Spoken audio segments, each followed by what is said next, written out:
And those eliminations that you said that were more extreme in those old, for sure, fully authoritarian regimes, or all the way back to the Jacobins of the French Revolution, off with the head, it is the same spirit.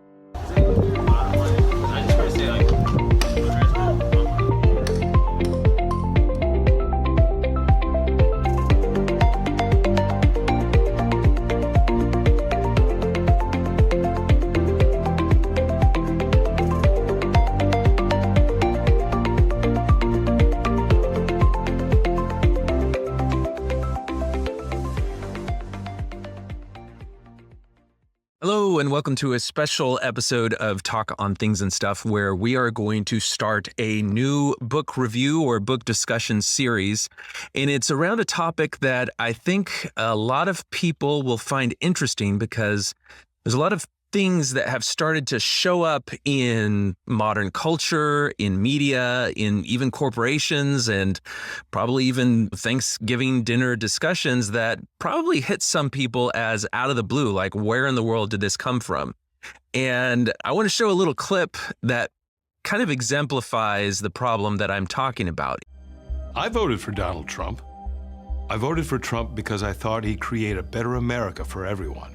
But after reading 800 or so pages on queer feminist theory, I realize now just how much I've been duped. This week, I started reading White Fragility.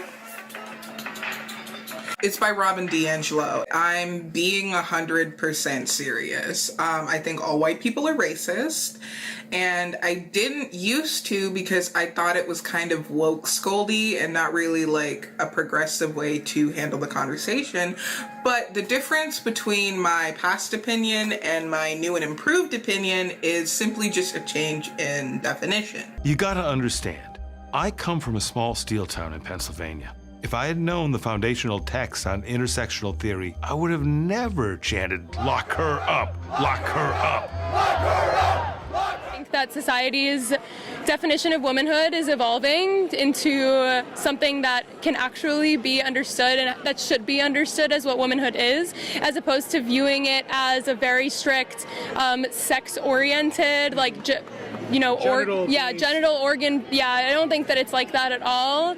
And I think that feminism that doesn't highlight intersectionality is basically white supremacy. So I think that that's just what it is. We were told Hillary Clinton was the enemy, but it's clear now that the true enemy is a patriarchal, capitalistic society that maintains its ascendance by making powerful and ambitious women appear threatening, only to protect my status in a system purposefully designed to benefit cishet white men like myself. Jesus. Racism presupposes the ability to control a significant segment of the population economically, politically, and socially by imposing law, covenant, and restriction on their lives. Black people ain't had no capacity to do that. Can we be bigoted? Yes. Can we be prejudiced? Yes. Racist? No. When Donald Trump said he would make America great again, it's obvious to me now that he was only trying to play off my own complicity and comfort in an unequal social structure that disproportionately strips women and minorities, particularly trans and genderqueer people of color, of their autonomy and seeks to subjugate them to an invertebrate and intentionally antagonistic andocratic order. I get that now after I attended a gender-fluid, non-binary poetry slam at Swarthmore. A couple of other guys from work attended it too, and now it's all we talk about on the line. And so you're bisexual, yes. You're gay, yep. And I'm a lesbian. As a lesbian, I've been told on multiple occasions that I am transphobic for not wanting to a trans woman who has a penis. Now what they're trying to say is, this is all the SJWs out there, they're trying to say that you identify as a lesbian and you won't date a trans woman with a penis. You're denying them of their womanhood. If you're a woman who only likes women, go ahead, identify as a lesbian. But some women have penises, and if the fact that some lesbians might be attracted to those women offends you, it's because you don't think trans women are real women. I like Trump because I thought he tells it like it is. But you know who really tells it like it is? Judith Butler. Gender is not to culture as sex is to nature. Gender is also the discursive, cultural means by which sex nature, or a natural sex, is produced and established as predecursive prior to culture, a politically neutral surface on which culture acts. Good job. Okay, here's the thing. Having a preference is something like, I'm looking for a partner who likes kayaking, or wakes up early in the morning, or loves pizza. But when your preferences exclude an entire group of marginalized people, that's problematic. Okay, that's not nice. That's not a preference. If you lump all fat people in one group together as though they are not very different individuals, that's fatphobic. Just like lumping all black people in one group and saying, I don't like black people is racist. And lumping all disabled people in one group and saying, I don't think people in wheelchairs are hot is ableist. Do you understand what I'm saying? If I had just known that back in November, I would have never voted for Trump. So Western modernity is the problem that decolonization directly deals with, to say that we are going to decolonize by having knowledge that is produced by us, that speaks to us, and that is able to accommodate knowledge from our perspective. So if you're saying that you disagree with her approach, it means that you are vested in the Western and Eurocentric way of understanding, which means you yourself still need to go back internally, decolonize your mind, come back and say, how can I relook at what I've been studying all these years? Because Western knowledge is very pathetic, to say the least. I, from a decolonized perspective, believe we can do more as new knowledge producers, as people who are given the ability to reason or whatever is that people say we do when we think or rationalize. So decolonizing the science would mean doing away with it entirely and starting all over again to deal with how we respond to the environment and how we understand it. Thank you. God, how could I have been so stupid? It's funny listening to that video. He's saying a lot of big, complicated words and high-sounding ideas. And when it was released back in, I think, 2017 or something like that, it stood out because people just they weren't able to follow what it was he was saying. But these ideas have become so saturated in our culture now that you kind of understand a lot of what he's saying.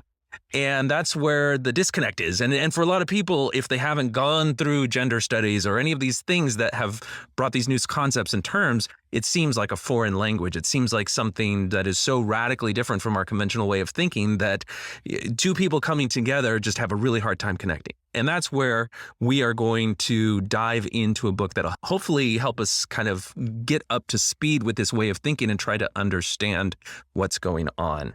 And so I'm going to have a colleague here to help me make sense of all of this, and that is Chris Hanna. Chris, how are you doing? Doing well. How are you? I'm doing all right. I'm really excited about the prospect of diving into this subject. There was a book that was released maybe about a year ago that a lot of people have talked about. It tried to explain all of these things, and that book was Cynical Theories by Helen Pluckrose and James Lindsay. I think you have a copy there. Do you have it with you? I do. All right. What's the full title of that? Cynical Theories, How Activist Scholarship Made Everything About Race, Gender, and Identity, and Why This Harms People. And if you look at it, hold it on its side, there's a pretty thick book, and it covers all kinds of stuff. I see you have a bunch of notes in your copy, but I read through that book, and it was actually really informative.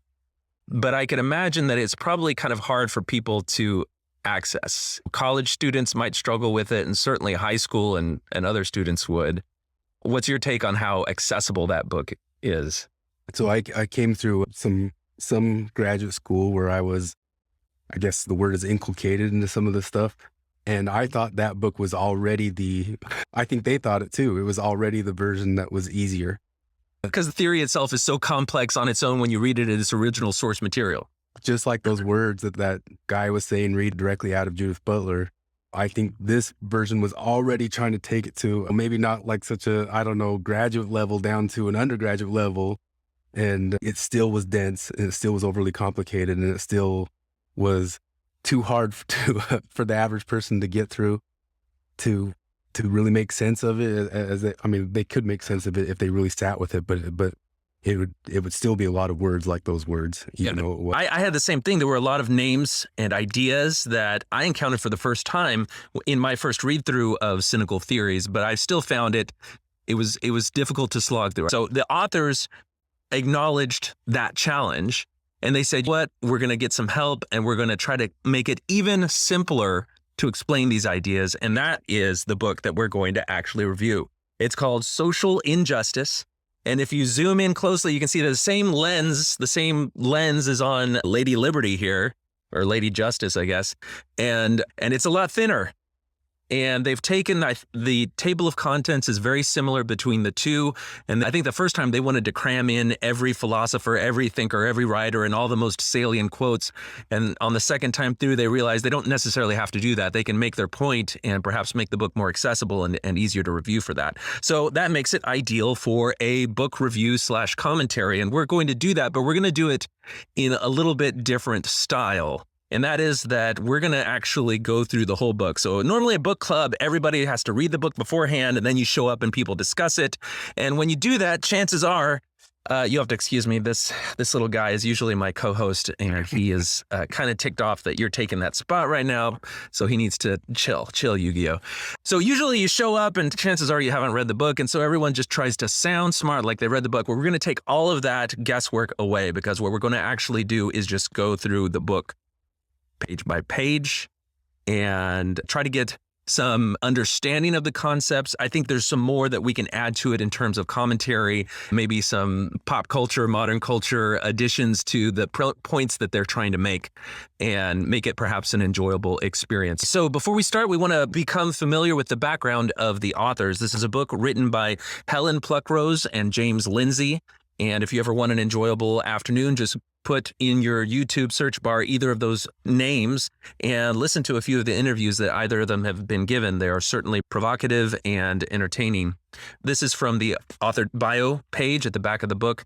Helen Pluckrose is a liberal, political, and cultural writer and founder of Counterweight. She lives in England and can be found on Twitter at @Pluckrose. James Lindsay is a mathematician with a background in physics and founder of New Discourses. He's interested in the psychology of religion, authoritarianism, and extremism. He lives in Tennessee and can be found on Twitter at Conceptual James. Rebecca Christiansen is a novelist and essayist. Her debut young adult novel, Maybe in Paris, was released in 2017, and she has several popular stories published on Wattpad. She lives in Canada and can be found on Twitter and Wattpad at Rebecca right now. So I think with all of that said, why don't we go ahead and get started? We're just going to start from the introduction chapter. And this episode today is going to be the introduction. There are 10 chapters to the book, so we will have 10 book review commentary episodes. So you should be able to listen to the discussion here and come away having a pretty solid understanding of the book and perhaps some additional information as well. All right, so let's get down to it. Depending on your age and education, you've likely never come across a book quite like this before. At first glance, the subject may seem a bit unusual and unfamiliar, but our approach is really not that much different from other books you may have read in school or for pleasure. In many ways, this book is like an introductory book on, say, world history, but rather than focusing on key people, events, innovations, and dates and how they all acted together to affect and define the course of history, we're focusing on the evolution of a particular set of ideas and how these ideas are affecting and defining the history we're living through today. As you will learn, how and whether these new ideas will define our future is largely up to the principles and positions we take now. The proliferation of this particular set of ideas presents a challenge to, and often directly conflicts with, another set of extremely important ideas collectively referred to as liberalism. You may be surprised to learn that this word means something a little different than the way we usually hear it used in political discussions today. Indeed, liberalism is the bedrock on which modern societies in the West have been built, and that continues to allow for so much human progress. The exact story of how and why liberalism came to beat out many other ideas to become the foundational political philosophy in the West is beyond the scope of this book. But in simplest terms, over the past 200 years or so, most Western countries gradually came to realize that liberalism is the best political philosophy on which to build a modern civilization. There are many different political systems in Western countries, from the republics of the United States and France to the constitutional monarchy of the United Kingdom and Canada. But they're all underpinned by the same liberal values. Some of those liberal values are democracy, limited government, separation of church and state, universal human rights, equality for women, racial minorities, and LGBT people, freedom of expression, respect for the values of differing opinions, and honest debate. Today, these values may seem like basic common sense, but they should not be seen as a given or be taken for granted. They didn't begin to take hold until the 1700s, during a period known as the Enlightenment, and it's taken centuries of struggle against superstition, theocracy, slavery, patriarchy, colonialism, and fascism to realize them to the extent we have. This extent is considerable but not perfect. The aim for a golden age of science, reason, and individual rights based on beliefs in a shared objective reality and shared universal humanity is the ongoing project of the Enlightenment and liberalism. They're really setting it up where it's kind of like a history book, but rather than a history of kingdoms and people and wars and battles and everything, it's a history of ideas. When you hear things today like such and such is the result of the patriarchy, trans men are men, all white people are racist. These are ideas that maybe don't make straightforward sense on their own, but those ideas come from somewhere, and there is a system of logic to them. After they set out kind of their goal of exploring this history of ideas, they give us a starting point, and that is this concept of liberalism. Mm-hmm. But liberalism is not really the starting point. Humanity, a whole number of centuries of totally different ways of thinking about power, force, government, human rights. And liberalism is really kind of a very recent conception of that. And this would be one of the critiques of the theories, is that we seem to think that it's so all encompassing and natural and the status quo, and we don't ever stop to think about that. I would say, I'm sure you would say too, and this book assumes, like most of the people in the West, in the United States, in that list of countries that they gave, we've gotten to a point where we've taken it for granted that we've been swimming in the soup of liberalism for the past 250 years in the United States. I think it was pretty safe to say, for me too, that I just assumed anybody I'd talked to about it, that we all kind of shared those common values, even though there'd be different levels of beliefs within that liberalism. Right, how much a government should do, the size and influence of government, but principles like freedom of speech, human rights, democracy, and elections, those are pretty standard. And so we get to this point where you and I are born into the liberal project of the United States several centuries into its existence. We assume all these things are taken for granted. And not only that, the United States was not perfect when it started, but it had a gradual refinement of its ideas. And we see those most explicitly in the civil rights movement in the 1950s and 60s, where some of the initial failures of principles like all men are created equal. Well, there was a category of humans that they didn't consider to be men at the same level, and so they excluded them from the benefit of those principles. And we've seen the society evolve to solve some of those early problems, and there has been a measure of progress. But what we're seeing is that there's a new way to conceptualize that whole history. But there was a, you could call the battle, like the World War II and the World Wars, communism, fascism, and liberalism. There was kind of three fronts in the whole entire thing. And liberalism seemed to have won out. And there's this philosopher named Francis Fukuyama who wrote, when the Berlin Wall came down, he talked about the end of history. And what he was assuming at that moment is that just liberalism has just won. We pushed out the fascism, we pushed out the communism. And some of these philosophers, part of their complaint is that they say liberalism might lead to some of those other things. But I think most of us, like Francis Fukuyama, for a while, especially if we were born in the era, we believed that. We thought it was the end of history. We thought we got into liberalism and yeah, I mean, the fall of the Berlin Wall and the dissolution of the Soviet Union was like a statement of the victory of the liberal project and the West. But ideas have a pesky way of popping up again. Sometimes conservative people take back the word liberalism and they think we're talking about the liberals or something like that. So let's talk about that a little bit. They mentioned that we may have a different understanding of the word liberalism than what they're talking about. How has liberalism evolved over time? I encounter the left And I grew up in a religious conservative household that we are very Republican. My mom had like all these little gold coins that she got for helping Ronald Reagan get the presidency. She was one of Reagan's soldiers out there trying to get people. So I was like, of course it was going to be Republican. And what was the right way for a government to be? Well, anything the Republican Party said it was going to be. What was the right way to consider the questions of civil liberties in our nation? Well, whatever the Republican Party was. And so, of course, I would then see the left as the enemy, and the left were liberals. So liberals were the enemy. And if I wanted to know what the liberals felt, I just had, well, what's the Democratic Party position on this particular question? That's the left, liberal, progressive. It's like left, liberal, progressive, all that. All of those are bad words, and they're not me. And so that was my conception of it. That's not quite right, right? Yeah. What's the difference between all those things?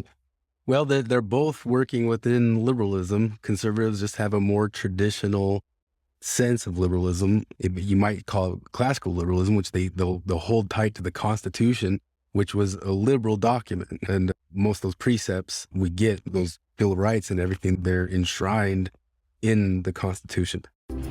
What is a classical liberal? It sounds like someone who's a liberal, but perhaps a bit fancier, maybe sporting a top hat, a twirly mustache, and a monocle. Tea time! While that might be true in some specific cases, there's a lot more to it than that, and I bet I can convince you that there's a little classical liberal in you too in about 2 minutes. Me? Classical liberalism is the idea that individual freedom and limited government are the best way for humans to form a free society. The classical liberal tradition was born from great thinkers such as John Locke, Adam Smith, John Stuart Mill, and Thomas Jefferson. While they all tinkered in their own way with the ideas of classical liberalism, the core belief that the individual should always be considered above the group always remained constant. Thomas Jefferson even threw in the pursuit of happiness in the Declaration of Independence to drive home the point that your happiness wasn't the government's to give, but rather yours to take. Putting the individual above the group not only empowers you to live your life as you see fit, but it also neutralizes the forces of racism and bigotry, which judge people not on their individuality, but on their immutable group characteristics, be it color of skin, gender, or sexuality. These days, liberalism has been confused with leftism or progressivism, which actually has nothing to do with classical liberalism. Sadly, the left is no longer liberal at all, for it has traded in individualism for collectivism, thus placing us in an oppression Olympics where victimhood is virtue. This postmodernism, this cultural Marxism, or whatever you want to call it, can only destroy, it cannot create. If you buck the trend and dare succeed as a member of one of these supposed oppressed minorities, you must be tossed aside because your success is confirmation of the failure of this worldview. This is what the left is offering, and that's not classically liberal, it's radically illiberal. So it doesn't matter if you're a liberal, a conservative, a libertarian, or an independent. It doesn't matter if you're a Christian or an atheist, a man or a woman, or black or white. What matters is whether you wish to live as a free person in a free society based on your own ideas and actions. I suspect that you do, and if I'm right, there's already a little classical liberal in you right now. So if we're going to condense it down, I think people will frequently say, okay, well, let's start with the word liberalism. Liberalism deals with liberty, deals with personal individual freedom. And so the philosophy that first came together around that banner of liberalism was a philosophy very interested in the ability of individuals in a society to act on their own values and priorities. And the freedom that they were given to do that was limited by what government defined to be legal or illegal. The term left. It's my understanding that we first encountered the term left in the political shenanigans leading up to the French Revolution. And that is in the House that had representatives in the French government at the time. There were the Jacobins and the other people who were there really as representatives of the populace, of the common folk, trying to push back against the authority of the monarchy. And they sat on the left side of the room in which the deliberations were held. And so there was this division between right and left that really was between the rights of the monarchy and the rights and interests of the people. And so that it started out with left being really, if you were interested more in people having a say in their lives, and in the role in government, then you would be on the left. And if you were more in favor of authoritarian control of the hierarchy, if you were part of the aristocracy that benefited from that system, then you would be more on the right. But that's reflective of that particular moment in time. And the French Revolution started out with some of these principles of liberty and of individual freedom. It went off the rails at one point, as it took things to an extreme, but those ideas were there. Then we saw the left as a political designator show up again and again in the future, and we just started to associate it more with populist movements. But populist movements don't necessarily mean movements based on individual rights. And that's where the writings and philosophy of Karl Marx, looking out for the interests of the workers in either an agricultural or industrial society where the workers are going to be the populace, well, then that's going to be a populist movement.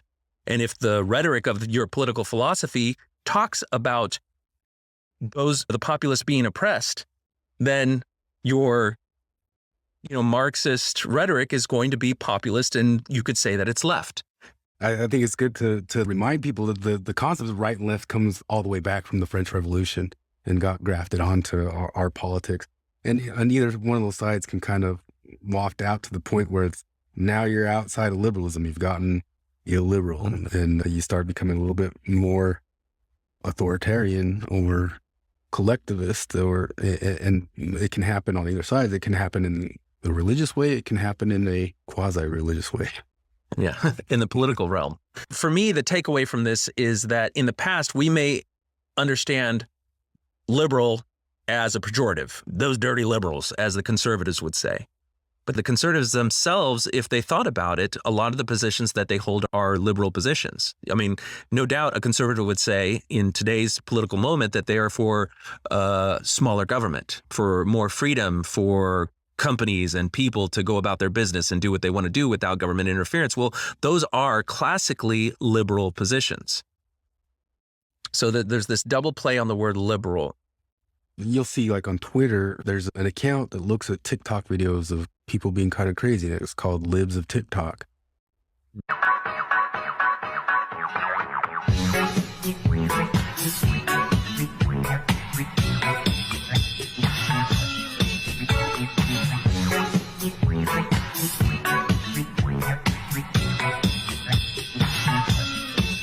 And it's making fun of people who are acting in a certain way, but one of the problems with the name of it is that most of the ways those people are acting or talking about or ideas that they're bringing up don't have anything to do with liberalism, but it's still got that pejorative with it.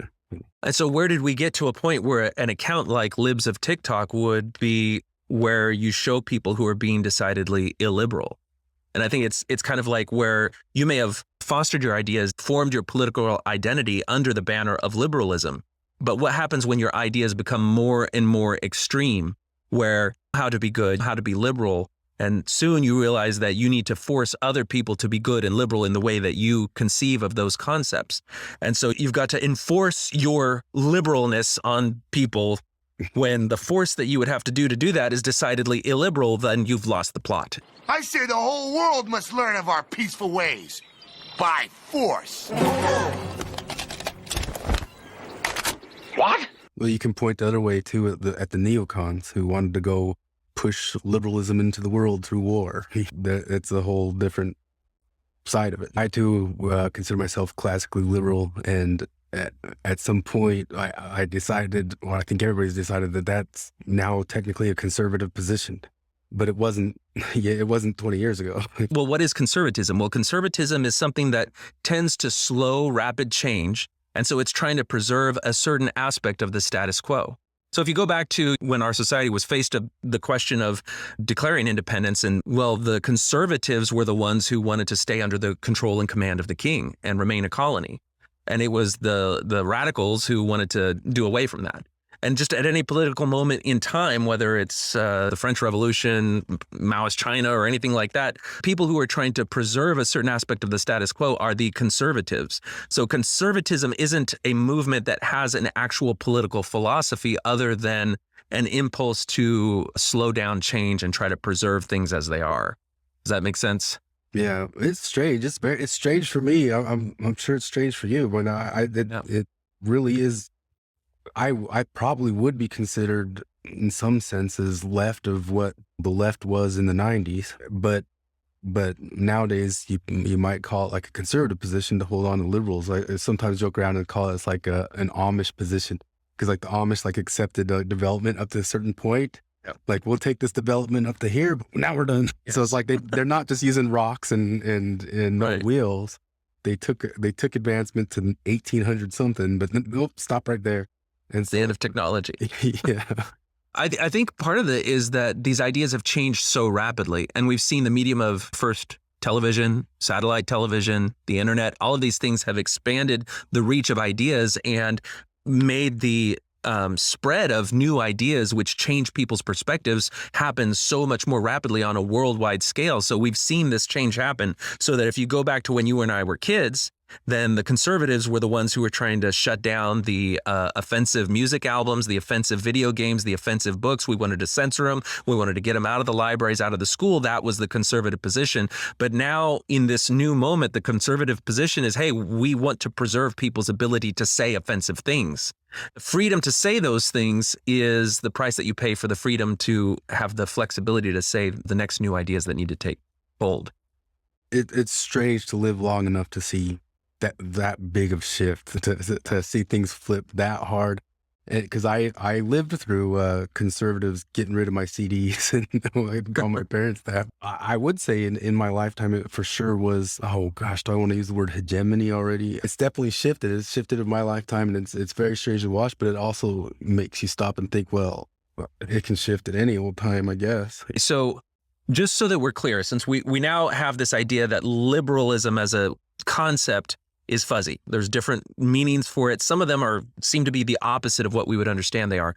The book does a good job of kind of distilling down certain principles. When you say something is liberal or classical liberal, it's making the case that these are ideas we want to hold on to, that we don't want to let go of, that we don't want to allow whatever new system of thinking to overturn or to demonize. And it includes democracy, limited government, separation of church and state, universal human rights, equality for all people, freedom of expression, and respect for the value of different opinions and honest debate.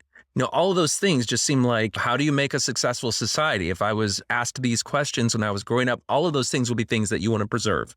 They seem to be under attack, some of them more than others. And that's what the book is going to inform us about. But every one of them. Some of them were nerds, but every one of them. But every one of them, absolutely. And sometimes the attack comes by redefining words so that they'll claim to be defending them, but the outcome of what they're doing is the opposite of it. And that's not new. Orwell tried to warn us about these things by the way that he presented concepts, in particularly the ministry of peace, the ministry of truth, ministry of love. All of those things were the opposite of what they actually ended up being. And so that's kind of something that people have realized, that a lot of these movements tend to leverage these words that have positive connotations and turn them into a beast that you wouldn't recognize. But the question is, why do we want to hold on to these values? Well, it said that countries have started to adopt these liberal principles informing how governments form to shape society. And that's because if you adopt those principles, your society is going to flourish. And that flourish is going to come in terms of increased life expectancy, technical innovation. It's going to come in terms of raising people out of poverty, having social mobility that didn't exist in any prior systems of government. It doesn't mean that everybody's going to be a millionaire, but it means that there's more chance of wherever somebody is born into society, they're going to have a better chance of elevating their position throughout their lifetime. It's not perfect. And we've seen each of these Western countries has had to refine and adapt to its prior failed understanding of certain moral principles, particularly around those minority groups that they mention, women, racial minorities, and LGBT individuals. And so that's kind of the track record they're going. Now, some people will say that's not the case. We actually have not had progress. These Western countries have really just been trying to fool people into the idea that there's progress so that they can maintain power and control and save their own wealth. And that's where you sent me some videos about people talking about this progress, about why this is actually a society will benefit and the individuals in the society will benefit from it. And I want to show those now. I'm going to give you my all-time favorite graph. I'm going to show you the history of 200 countries during 200 years in less than 1 minute. I have an axis for income. I have an axis for lifespan. I start in 1800, and there are all the countries. And back in 1800, everyone was down in the poor and sick corner. Can you see? Low lifespan, little money. And here comes the effect of the Industrial Revolution. Of course, the countries in West Europe, they are coming to better wealth, but they are not getting much healthier in the beginning. And those under colonial domination doesn't benefit anything in there. They remain there in the sick and poor corner. And now health is improving, health is slowly improving here. It's getting up here, and we are coming into the new century, and the terrible First World War, and then the economic recession after that, and then the Second World War. Ooh. And now, independence. And with independence, health is improving faster than it ever did in other countries here. And now starts the fast economic catch-up of China and other Latin American countries. They come on here, and India is following there, and the African countries is also following. It's an amazing change that had happened in the world. In the front here, we have now US and UK, but they're not moving so fast, and the fast movers are here in the middle. China is moving very fast to catch up, and Bangladesh, look, Bangladesh is already here, now quite healthy, and now starting with fast economic growth. And Mozambique, yes, Mozambique is back there, but they are now moving fast in the right direction. But all this I show you is country averages. What about people? Have people also got a better life? I'm now going to show you something which makes me very excited as a statistician. I'm going to show you income distribution, the difference between people. And to do that, I take the bubbles back 50 years, and then we are going to look only at money. And to do that, we have to expand and adjust the axis, because the richest is so rich and the poorest is so poor. So this will be a bigger difference than between the countries. And what we do now is that we let the country fall down here, this is United States, and spread to show the range within the country. And I take down all the countries in the Americas. And now you can see from the richest person to the poorest person. And the height here shows you how many there are on each income level. And now let's take down Europe. And on top of that, I'm going to put Africa. And finally, the region with most people, on top of everything, Asia. Now, in 1963, the world was constituted by two humps. First, the richest hump. It's like a camel, isn't it? The first hump here with the richest is mainly Europe and the Americas. And the poorest hump over here is mainly Asia and Africa. And the poverty line was there. Can you see how many people there were in extreme poverty 50 years ago? And most of them were in Asia, and people were saying Asia will never get out of poverty, exactly as some people are still saying about Africa today. Now, what has happened? I start the world, and you can see that many people are born into poverty here, but Asia goes towards higher income, and 1 billion goes out of extreme poverty this way, and the whole shape of the world changed, and the camel is dead. It's reborn as a dromedary. And what you can see here is the variation from the richest, that is most people in the middle. And there's a much smaller proportion of the world now in extreme poverty. But be careful, it's still a lot of people, more than 1 billion people in extreme poverty. The point of demonstrations like that is not to say that any one political system is the best, because you'll find all different political systems still evolving, still moving along those lines, moving out of that state of short lifespans and majority of people not having much in the form of income. And a lot of that is because of advances that may happen in one part of the world, get communicated to, and other parts of the world will adopt it and they'll start to get the benefits of it. But the idea, though, is that the principles that are allowed to flourish in societies, that allow free communication, that support and encourage scientific endeavors and investment, freedom of speech and freedom of exchange and trade. All of those things are the ideas that took shape, that started that rise. And if you look at the snapshot today versus the snapshot 200 years ago, there has been progress. And those two metrics, longevity and income, aren't the only ways that you can map progress. Steven Pinker has a fantastic presentation where he looks at other metrics that may be surprising, because it's very easy if you only listen to the news, if you only read your Twitter stream or whatever's trending on TikTok, you may come to a conception that the world is worse off and scarier and more dangerous and problematic today than it's ever been. But he shows some statistics that are very different from that. Is humanity progressing? A question that naturally begs another question: what is progress? We can define progress as improvements in human flourishing. Human well-being can be measured: life, health, sustenance, prosperity, peace, freedom, safety, knowledge, leisure, happiness. If they have increased over time, I submit, that would be progress. Let's go to the data. Beginning with the most precious thing of all, life. For most of human history, life expectancy at birth hovered around 30 years of age. But today, worldwide, it is 71 years. In the richer parts of the world, like Europe and the United States, it's more than 80 years. At the same time, there's been spectacular progress in parts of the world that lagged in the increase in life expectancy, including Asia and sub-Saharan Africa. One of the biggest contributors to low life expectancy at birth was the death of children. In Sweden, a quarter of a millennium ago, about 1/3 of children did not live to see their 5th birthday. Sweden brought its rate of child mortality down by a factor of 100, as have other parts of the world, such as Canada, South Korea, Chile, and Ethiopia. Sub-Saharan Africa is making great progress.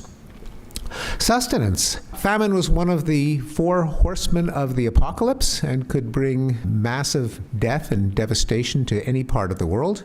But starting with the British agricultural revolution in the 18th century, the ability to grow more calories and to get them where they're needed, famines have become rarer and rarer, and today occur only in the most remote and war-torn parts of the world.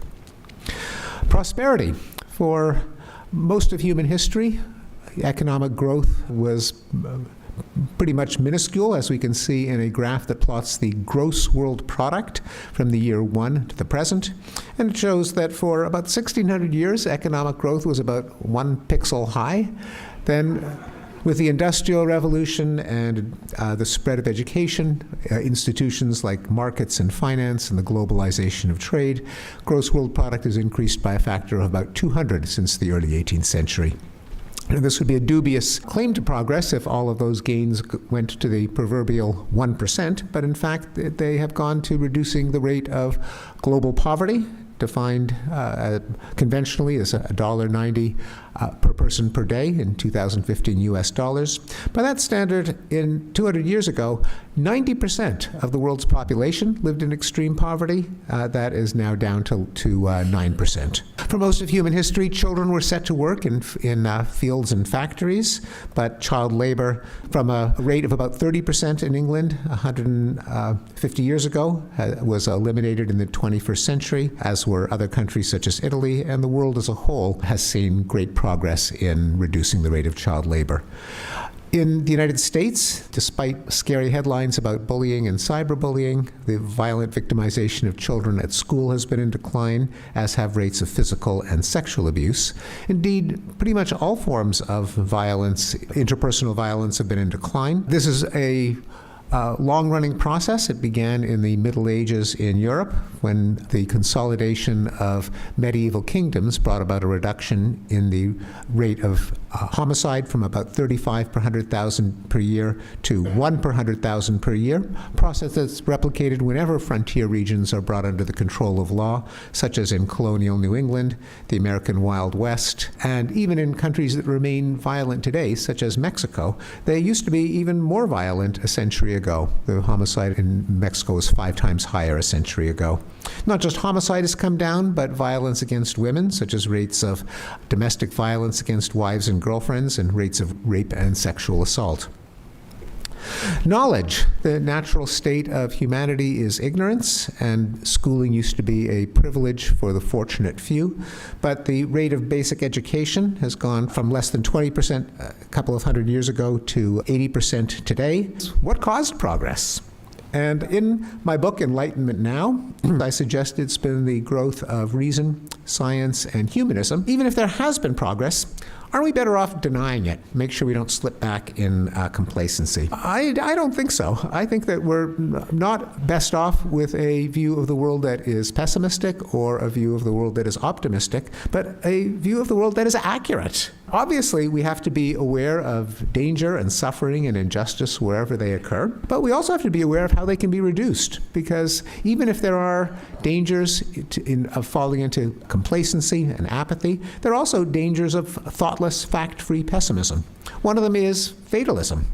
If all our efforts to make the world a better place have been an abject failure, and the world is just getting worse and worse despite all of our efforts, why waste time and money on a hopeless cause? Why throw good money after bad? The other danger is radicalism. If you think that our institutions are failing and beyond all hope of reform, you'll be open to calls to smash the machine, drain the swamp, burn the empire to the ground in the hope that anything that rises out of the rubble is bound to be better than what we have now, a rather dangerous response, or receptive to aspiring leaders who promise only I can fix it. Okay, I just wanted to make sure that we were able to see those graphs and kind of see the data that is being presented on those specific metrics. And a lot of those things are significant metrics that can be an index of the overall health of a society. There's always that caveat that there are lies, damn lies, and statistics. And I think people could probably say, well, he's picking and choosing these particular metrics that support his point, but there's probably other statistics and metrics that might paint a different picture. But the thing is, in any of these complaints about the number of people that are of a particular minority who may be subject to police violence or to murders, all of those things have trackable data that you can appeal to see if your sense of the state of affairs maps out onto reality. And even though there's a lot of social clout to be had on social media, if you decry some particular injustice and make the argument that it's a systemic problem that is getting worse, you may get a lot of applause, a lot of validation online, but if it doesn't match the actual statistics on it, well, then what do we do with that? Because the case that you're making doesn't actually follow through. And if people are listening to you, supporting you, and then driving political action based on your slogan rather than on the real data, then we may have a problem as a society. It's not perfect, but it's getting better. And things that aren't perfect, there are mechanisms built into our framework to go make those things better. And some of the points that get disagreed with and the theories we're going to go into is that they believe incrementalism in certain areas just isn't true. And that's one of the main places that I take umbrage with it, is I think incrementalism, especially in certain areas, is true. And that isn't to say that I believe that we've gotten to utopia. I think we've gotten to a good mechanism to make things better. And sometimes the enemy of good is getting perfect, or thinking that you can get perfect. Yeah. Well, that's why you're going to see, as we explore these ideas and the political movements that have been born by them, is that there tends to be a trend towards revolution, tearing everything down, and then a magical utopia will be built with everybody having the same political philosophy, rather than reform, pointing out legitimate problems and then using the processes that are in place that have led to the progress we've seen so far to continue that incremental progress. And so they are pointing out that this is one of the problems that they're going to address. They also make the point that these principles that come under the heading of liberalism should not be taken for granted. And I think what we're seeing here is that there's a need to defend these ideas when they are challenged. So when the idea of freedom of speech or freedom of assembly, or just the idea that segregation is inherently immoral, when those ideas get challenged by some new movement of philosophy or politics or whatever, that you should be able to stand up and defend those ideas. It means that you need to understand what the challenge is. And that's the good part about this book, is it's helping people understand why good people who have good motives and intentions will challenge these things just so that you can understand the process of thought that leads them to that point, so that you can know for yourself why you hold your ideas and how they differ from them, because that's going to arm you for the intellectual battle that may take place. And part of the issue with this is that, I mean, these are academic theories, and there's a lot of argument about this. It's like, well, those are academic theories. It's just up in the Tower of Marble, and it's not coming out. But myself, I was somebody who was in school, and to me, it was strange too at first when I was hearing this in the early 2000s. And I would imagine just kind of the common person being like, what? They're not going to start buying these things. And then over the past 10 years, I've started slowly hearing the common person regurgitate a lot of the ideas back to me. And that's been an eye opener to me, because there was a time frame where I, like anybody else, might have just been like, well, come on. And it didn't play out that way. The whole idea that there are some ideas that are so ridiculous that only an intellectual could hold them.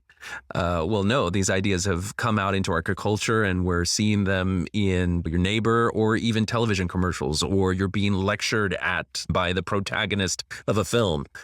And some of those persons might not know any one of these theorists, but it's trickled into the zeitgeist. Yeah. Okay, they make the point here that I think is worth remembering, and that is that liberal ideas and the ideas of liberalism were themselves an engine that fought back and overcame the entrenched power of theocracy, slavery, patriarchy, colonialism, and fascism. The progress that we've made on the strength of the systems that underlie these ideas and that are born out because of these ideas have overcome the faults of our past, the tyrannical power structures of our past. And so there is value and merit to them that we've already seen established by a historical trajectory. So when people come in and they say that this system is broken and flawed, we need to get rid of it and give birth to this new ideal, you're taking something that already has a proven track record and trashing it with some new way of thinking that may not actually have the outcome that you anticipate, and that's the case the book is making. In the last sentence, the aim for a golden age of science, reason, and individual rights based on beliefs in a shared objective reality and shared universal humanity is the ongoing project of the Enlightenment and liberalism. The two things that they focus on that are the things that are intrinsic to all of those rights, all of those benefits, is shared objective reality and shared universal humanity. This is the first time they're introducing these concepts, but you're going to understand, I think, by the end of this book, why those two things are so important. What do you think of when you hear shared objective reality? You've been through the ringer of all of these ideologies. Does objective reality even exist? I can get so in the weeds on this that I'm like, oh, what should I say? The shared objective reality. Oh, it's such an important point in the whole entire thing. The core of so many of these things attack the concept that we can even reach and get to with some sort of shared objective reality, or that even science can get at it, or reasoned thinking can get at it. That's a huge portion of all of these theories, and at risk of not going off into the weeds too much, I just want to leave it at that. I think it's worth focusing on some key aspects to it. If you've grown up in a liberal world, then there's some things that you do take for granted. Number one, that there is some form of objective reality that exists outside of my brain. And number two, there are ways that are better than others at understanding that reality. And our understanding of that reality is affirmed to us when we're able to make predictions that come true based on our understanding. And we've developed as a society ways of determining which understandings of that reality are accurate and do have predictive power. We see that manifest as the scientific method. And the scientific method isn't something that produces a end say of truth, but it's a process that allows us to sift between theories and ideas, some of which do have merit and predictive power and reflect reality, and others are based on a misunderstanding. And so if you just start with that point, then you start to see that objective reality becomes a form of arbitration. And that is that we're all going to have different ideas about how society should work, how people should interact with each other, and how the real world is.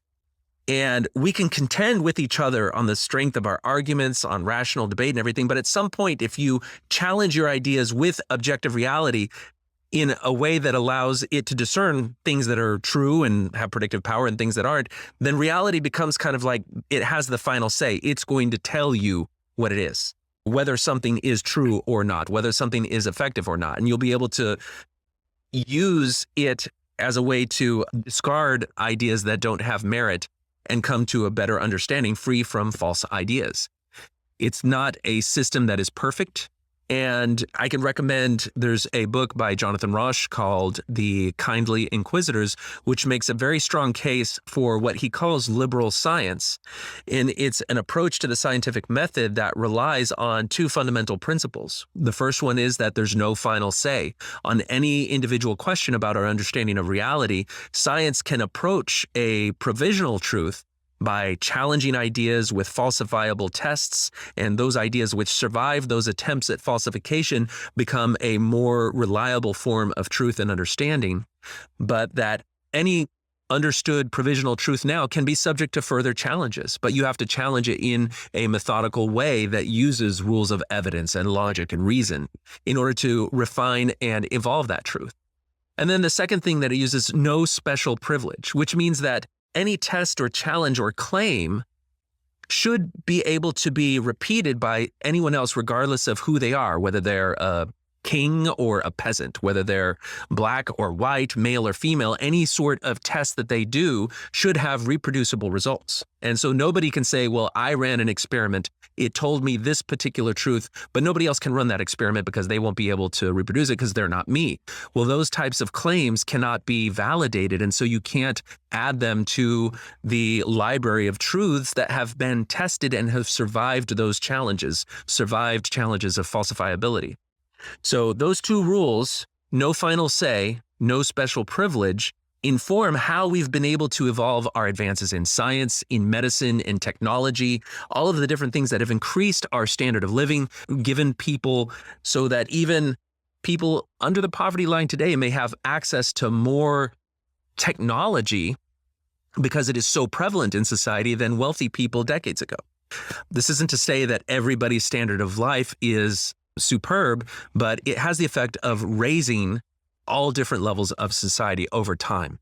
A forewarning of it for people who haven't encountered it or really looked at it. At this point, I wonder who hasn't encountered these things nowadays, but there's a level of it too where it's even attacking your ways of knowing those things, your ways of even believing that a word can be conveyed to another person, or even believing that data can count, that we can even count it, or that it matters, or that who's counting will always affect it. And they attack those ways of knowing objective reality at such a fundamental level that, you know, there's no other way to say it, but I think it pushes towards a form of nihilism. And the next thing that they invoke that we're going to hear more about is shared universal humanity. And this is something that I think we first encountered its extreme power in the civil rights movement, where you had black men and women protesting, marching with signs that said, "Am I not a man?" And the implication is, am I not deserving of every freedom, every liberty that any other person would be, regardless of their race? Well, a man has got to have a strong mind to go out in the street, leave his job, and go out in the street. We felt like we would have to let the city know that because we were sanitation workers, we were human beings. The signs that we were carrying said that I am a man. Then we was going to demand to have the same dignity and the same courtesy any other citizen of Memphis has. We are saying that we are determined to be men. We are saying that we are God's children. And so we have sound bites like Martin Luther King Jr.'s I have a dream speech, where people are judged by the content of their character, not by the color of their skin. And all of that is centered around this universalizing human principle where, despite the way that people talk about humanity being divided by races, the real truth at the root of it all is that we are all one race. We are the human race. And that universal humanity is what binds us together. And if we shape our society starting with each individual as a member of that universal human race, then we end up with a form of equality that is the goal. That is the ideal, the liberal ideal. But we're finding that that idea is being now demonized as a form of white supremacy. Yeah. Like, what do you make of that paradox? Well, first off, I think people like the average layman who doesn't quite know yet don't understand that these types of theories do challenge all those things that you just said, even if it came from Martin Luther King or somebody saying, "Am I not a man?" Actually, well, I won't spoil it, but some of their precepts jump right off of those things and are skeptical of them and use slogans from them to attack them and charge them. And so it seems paradoxical, because you would think that it would be a continuation of the civil rights movement, but it isn't a continuation of the civil rights movement. It's actually highly skeptical of it. And that's one of the jumping points off of it. And the problem is the book's about this, so I don't want to spoil it off. Yeah. Yeah, but I think just starting out, though, that notion of shared universal humanity is kind of the baseline of this particular moment, where most of the people in Western societies will have a general sense of shared humanity. That, yeah, people have different skin colors, they have different cultures they come from, but we are all part of the human race. Certainly, there are pockets of people who still hold on to old racist ideas and notions of racial superiority based on genetics and their own social milieu, but there's been a general gestalt movement toward this concept of universal humanity. So when people start to dive back into centering race as dividing humanity and placing humanity on a hierarchy based on race, then you got to be scratching your head about what is going on. How have we gone backwards in that? And it's like, what amount of fancy words is going to convince you that's the way our society should be based? Well, there's a lot of fancy words, and you'll learn all about them when we get to those parts of the book. Yeah, well, that's for sure the stance of this book. People might not know it when people come out talking about these theories, but the stance of this book is Civil Rights Act of 64. A-OK. Oops, let me say that again, because I wasn't supposed to use this word symbol. The stance of this book... there's like a whole postmodern thing in that. But the stance of this book is that the Civil Rights Act is thumbs up. It's good. It's the correct way to go about dealing with human rights issues and correcting some of the human rights errors of the past. And now you're going to see people saying, well, the solution to past discrimination is present discrimination, and that the solution to present discrimination is future discrimination. And so it's returning to a moment where to be good is to discriminate is going to start to violate some of those legal precedents that have been set back in the old way of thinking. Yeah, but I guess talking a little bit about that, but not to spoil it too bad, but like in some of the founding documents of what this is, which is some of the theories they're getting into, critical race theory, one of the jumping off points is what you talked about, am I not a man? They jumped off of that in some theory saying, am I not a black man, as a direct contradiction to that phrase. And it's one of the starting points. So like I said, they jump off of a point and run with it. It's almost kind of like slogan for slogan. They'll match it and then they'll make an argument against it. Maybe some of the arguments might be worth hearing or listening or understanding, that sort of thing. But it's really what they're doing, is pick a point like that and argue against it. Colorblind society, like Martin Luther King argued for. Let's jump off of that, because no, you can't be colorblind or something like that. And then we'll make large articles describing why that's a problem.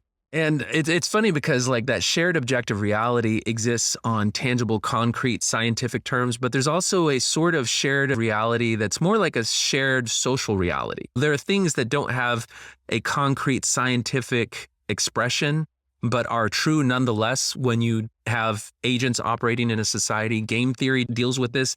You see it expressed in economics, like the law of supply and demand. It's very predictable. It's based on assuming that there are rational agents making decisions in a marketplace, but because they're predictable, they have some predictive power, and it articulates a truth about society, even though it's different from predicting the rotation of a planet. And the same thing is true when you talk about these ideas. They may say, oh, well, there's a explanation and a rationalization to returning to race-based centered segregation and hierarchies that overcomes inequality and rectifies some of the injustices of the past.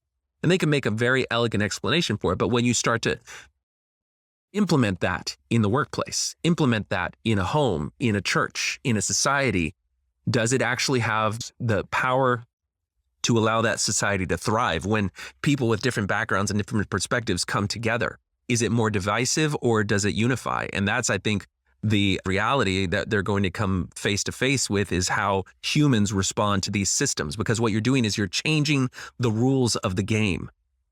Human psychology is tied into that, and human psychology will reflect on these rules and will come out the way that it does, regardless of their intentions.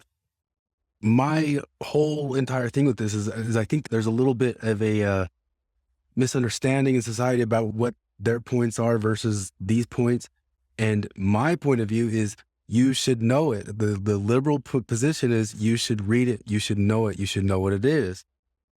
And then myself as a liberal, I say, well, that's not liberalism. But I think most people who are liberal, if they hear it, would also agree that it's not liberalism. So that might not be the thing they want to drift into. But my answer for it is you got to read it. You got to look at it, which is freedom of expression or freedom of information. Don't hide away from the thing that is disagreeing with your position. If somebody reads it all and it speaks to them, more power to you. But my point is I think people don't know what it is. So you should read it. You should figure out what it is for real. All right, and that's what this book is for.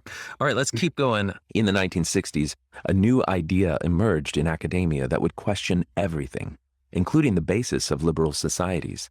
This idea is known as postmodernism, a political, artistic, and literary movement that is extremely skeptical. So skeptical that it doesn't believe in objective truth or knowledge. It sounds crazy, but it's true. Postmodernism believes everything is corrupted by politics and political power, even knowledge itself. Postmodern ideas have formed a broad literature of its own called theory. Think of theory like postmodernism's body of religious texts. Since the 1960s, theory has spread through governments, corporations, and primary, secondary, and post-secondary education. In more recent years, theory has spawned a movement of activists who weaponized postmodernism in pursuit of social justice. In fact, you've almost certainly encountered a lot of theory over the past few years, even if it wasn't directly presented as such. All right, so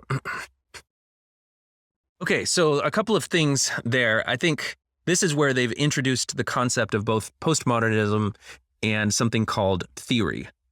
I want to talk about that word theory because it's capital T theory. It's different. I grew up with the idea that, theory is something where a scientist makes a prediction, and it's something that hasn't really been established. It's an assumption about the way something works. And maybe in the future, it will be established as a fact or something that's a provisional truth, but it's still got it's just an idea. How do you conceptualize the word theory before we get to this capital T theory? Well, it's one of those things where the language already starts getting fuzzy, and part of this theory is that they want to make language fuzzy. And so picking words like that to make them fuzzy is part of the game. But the way my entire life conceptualized it was in a more scientific way, that if you came across a concept like a theory in like the theory of gravity or something like that, you've come across something that you've tested in a lot of different ways. There's a lot of different backup for it. There's a lot of different angles behind it that show that it is a consistent, possible, evidentiary way of looking at reality. If you just go to the dictionary, words have multiple meanings. And so conventionally, a dictionary will order their definitions by the most conventional use of the word in wider context. So if you just look up dictionary, this has its issues, as we'll see, because some of these companies that make dictionaries have started redefining things on as they are politically expedient. But this theory, a supposition or a system of ideas intended to explain something, especially one based on general principles independent of the thing to be explained. So a system of ideas that has some explanatory power. Now, if you look back at the history of science, we've had a number of different ideas that were expressed as theories, articulations of some explanation for some natural phenomenon that seemed to make sense, but then later some falsifiable challenge to those theories totally blew them apart, and they had to reformulate how they tried to explain those things. The most obvious one that comes to mind is the geocentric model of the universe. And there was ways to explain the different motion of the stars. But then there were some stars that didn't move exactly the same way, and so they had to create more explanations about why those things moved differently. And that was ultimately blown apart when people said, if you just take the Earth and place it in its own orbit around the sun, then suddenly we have a simpler explanation that has more predictive power of all these things. And that heliocentric model of the universe at the time has gradually expanded. We understand that it's only the solar system, that there are galaxies, and that there are elliptical rather than circular rotations. We've had a refinement of those things, but at all those points, those were theories.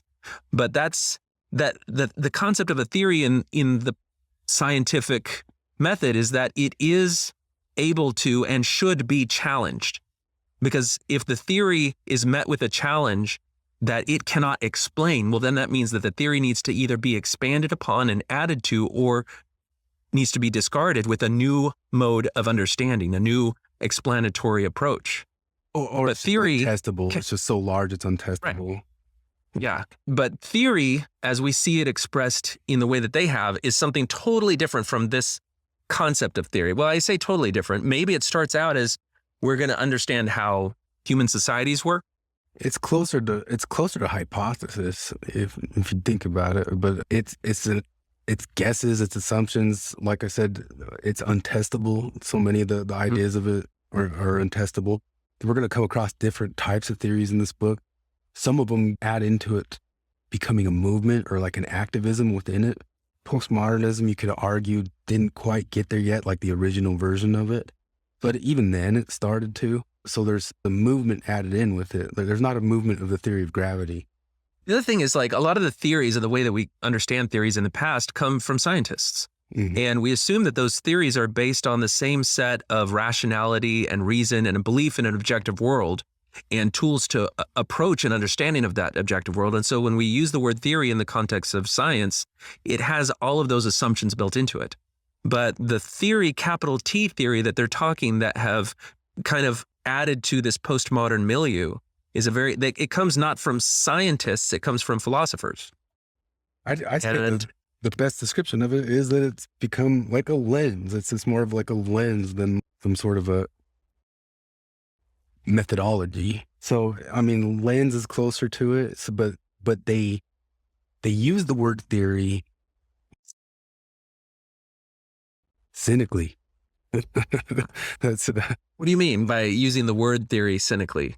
They knew what they were doing. They knew they knew the fudge that they were doing. They knew that they were edging in onto trying to sound scientific. So that's the thing that I suspect is that it's almost like if you put on a white lab coat, then suddenly people will automatically give you a degree of deference as a professional of some sort, whether it's a scientist or a doctor. There's a psychological thing to it. And it's kind of like philosophers saying we want our ideas to be taken seriously. We want them to be seen as explaining the world around us. So if we adapt this term from the scientific method, then it'll add an air of legitimacy to our ideas. And so we'll use the concept of theory.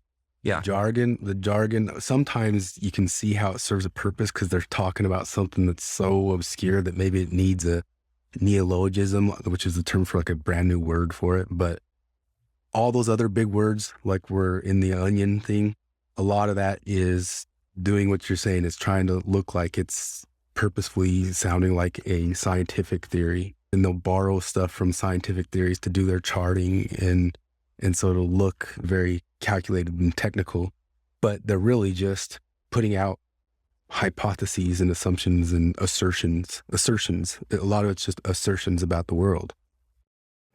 I think for me, anytime now I hear the word theory, what I'm really trying to replace it with that I think explains it to me better and helps me understand what they're talking about is ideology. And so ideology for me is just like a system of ideas that tries to explain the world and your place in it. It can be an ideology that's confined to one small corner of the world, or it can be some sort of totalistic ideology that purports to explain everything. And to some extent, it's kind of like explaining everybody that exists is going to have some form of ideology that shapes how they think. So the scientific method, liberalism, is an ideology. If you just sit down and think about it, what are the ideas that I use to make sense of the world, who I am, what I am, and my place in the world? Well, those things that if you interrogate yourself, that is to some extent your ideology. And somebody can become ideologically captured by a movement if a movement has a set of ideas that you have to adopt and then use those ideas to interpret every event that you have around you. And ideologies can be religious, they can be political, they can be corporate, they can be personal or familial. You could look at an abused spouse in an abusive relationship where one of the spouses tells the other that you're no good, you'll never be any good, you're nothing without me. Those strong ideas about a person's individual worth and their potential and their ability to exist become an ideology that constrains the way they think about themselves, the way they see their freedom and their existence in the world. So there's just so many powerful ways that ideology can show up in life. And this is just a very academic form of ideology that informs how people see, as we will go on to learn later, very important aspects of our life, which include race and gender and how societies should work.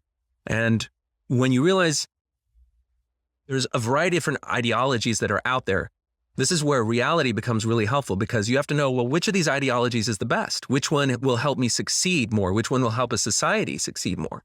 And that's where having an external objective reality that you can test your ideology against is going to be beneficial, because ideologies that are closer to reality will give you a competitive advantage with people who have a different ideology that does not comport with reality. You think about it, about trying to navigate in the dark. If you have a map that accurately reflects the right way to get through a maze in the dark, well, you're going to have a better chance of getting through that maze than somebody who has a map that perhaps has a pretty design because it is their particular aesthetic, but it doesn't actually match with reality. So there's this idea that reality bats last, and that is when your ideology is not consistent with reality. At some point, you're going to be confronted with that inconsistency, and you'll be better off if your ideology is actually coherent with reality. Yeah, let me just say with that too, that there's not zero ideas in this. There's a lot of interesting ideas in postmodernism that might be fun to play with or think about or go through. Maybe even they have a point once in a while. So sometimes I think they're correct. It's just where they're wrong is that they think it's always a certain way, when sometimes it's just sometimes this way. And to go beyond that, I'm not telling tales out of school that they did that jargon to sound technical. These guys admitted to these types of things. They said it. Foucault said it. Lacan said it. Derrida said it. Derrida said that sometimes he said contradictory things because he just thought it was interesting to say contradictory things. But that's just a funny aside about that. It's interesting when you mention that you encountered this in the humanities, in literature. And we see that a lot of these things, if you're not tethered to reality, then you have great freedom to play word games and to play with ideas and to crash ideas against each other and even make arguments and cases, because you don't have to worry about reality. And so you can even detach the intention of an author or a poet or an artist. If they draw art or if they write a poetry, you can extract whatever meaning, you can draw what other connections you want, and that's legitimate within the realm of art, poetry, and literature, because your subjective interpretation of it is kind of the point of art and literature. It's to have you as the viewer participate in the artistic endeavor by drawing those connections in your mind. But that's very different from dealing with reality and being able to make advances in science and technology, to understand the world, to understand how our bodies work, to understand all of these things. Doing word games and playing with ideas don't have a role in the process of trying to understand our reality. Well said. These types of theories they're invasive. They're intentionally invasive. So they're not just going to stay in the arts. They move into everything. And they were critical of science, and they meant to move into science. They wanted to trump science. I like that little clip in the beginning of the movie Arrival. I think that's kind of the essence of the fight there. Language is the foundation of civilization. It's the glue that holds the people together. It is the first weapon drawn in a conflict. Louise, this is Ian Donnelly. Louise Banks, Ian Donnelly. It's quite a greeting. Yeah, well, you wrote it. Yeah. It's the kind of thing you write as a preface. Dazzle them with the basics. Yeah, that's great. Even if it's wrong. It's wrong. Well, the cornerstone of civilization isn't language, it's science. Ian is a theoretical physicist from Los Alamos. You'll be reporting to me, but you'll be working with him when you're in the show. That's what they call it, the UFO. Priority 1. What do they want? Where are they from? And beyond that, how did they get here? Are they capable of faster than light travel?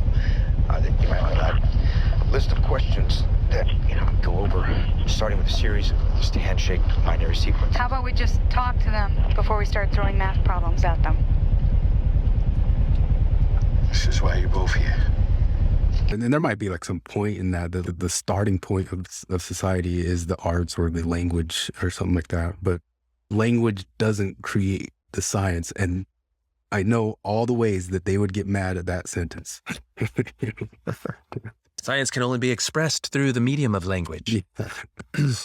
So I like what you said, where sometimes there are good ideas or important ideas or maybe a seed of truth to where they start, but then they take themselves to pretty radical extremes on a small truth.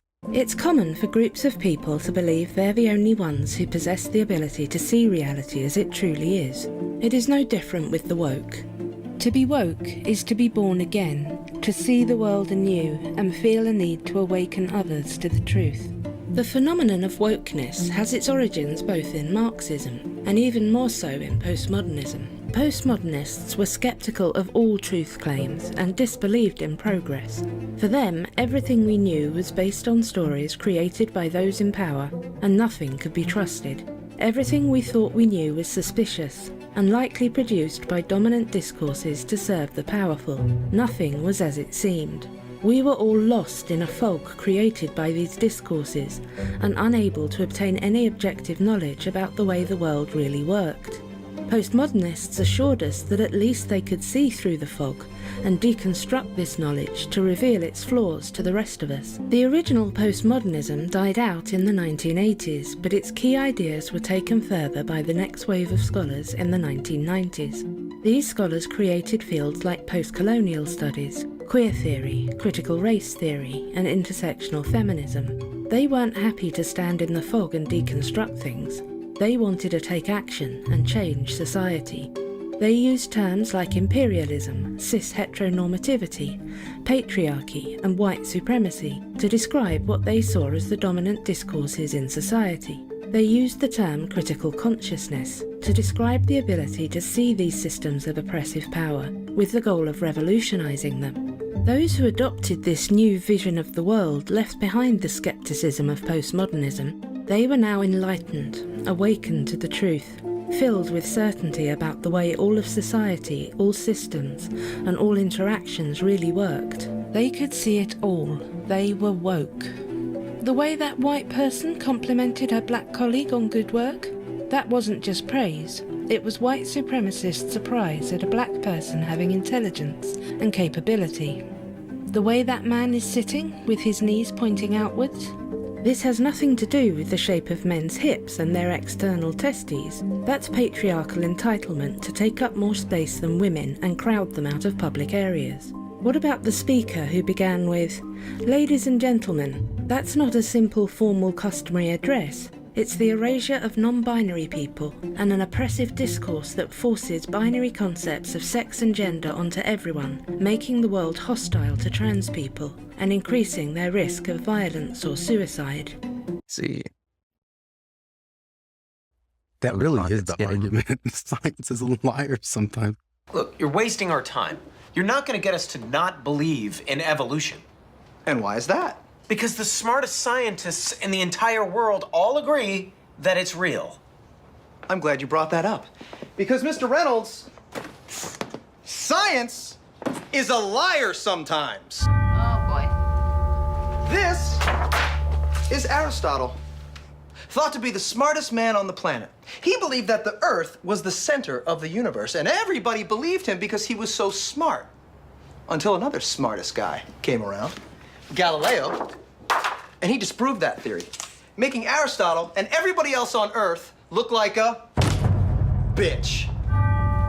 Of course, Galileo then thought comets were an optical illusion, and there's no way that the moon could cause the ocean's tides. Everybody believed that because he was so smart. He was also wrong, making him and everyone else on Earth look like a bitch again. And then, best of all, Sir Isaac Newton gets born and blows everybody's nips off with his big brains. Of course, he also thought he could turn metal into gold and died eating mercury, making him yet another stupid bitch. Are you seeing a pattern? No.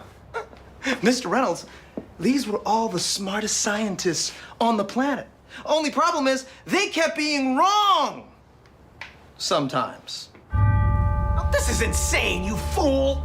I'm a fool because I have more faith in the saints that wrote the Bible? Yeah, because you just read the words of a bunch of guys that you never met, and you just take it on faith that everything they wrote was true.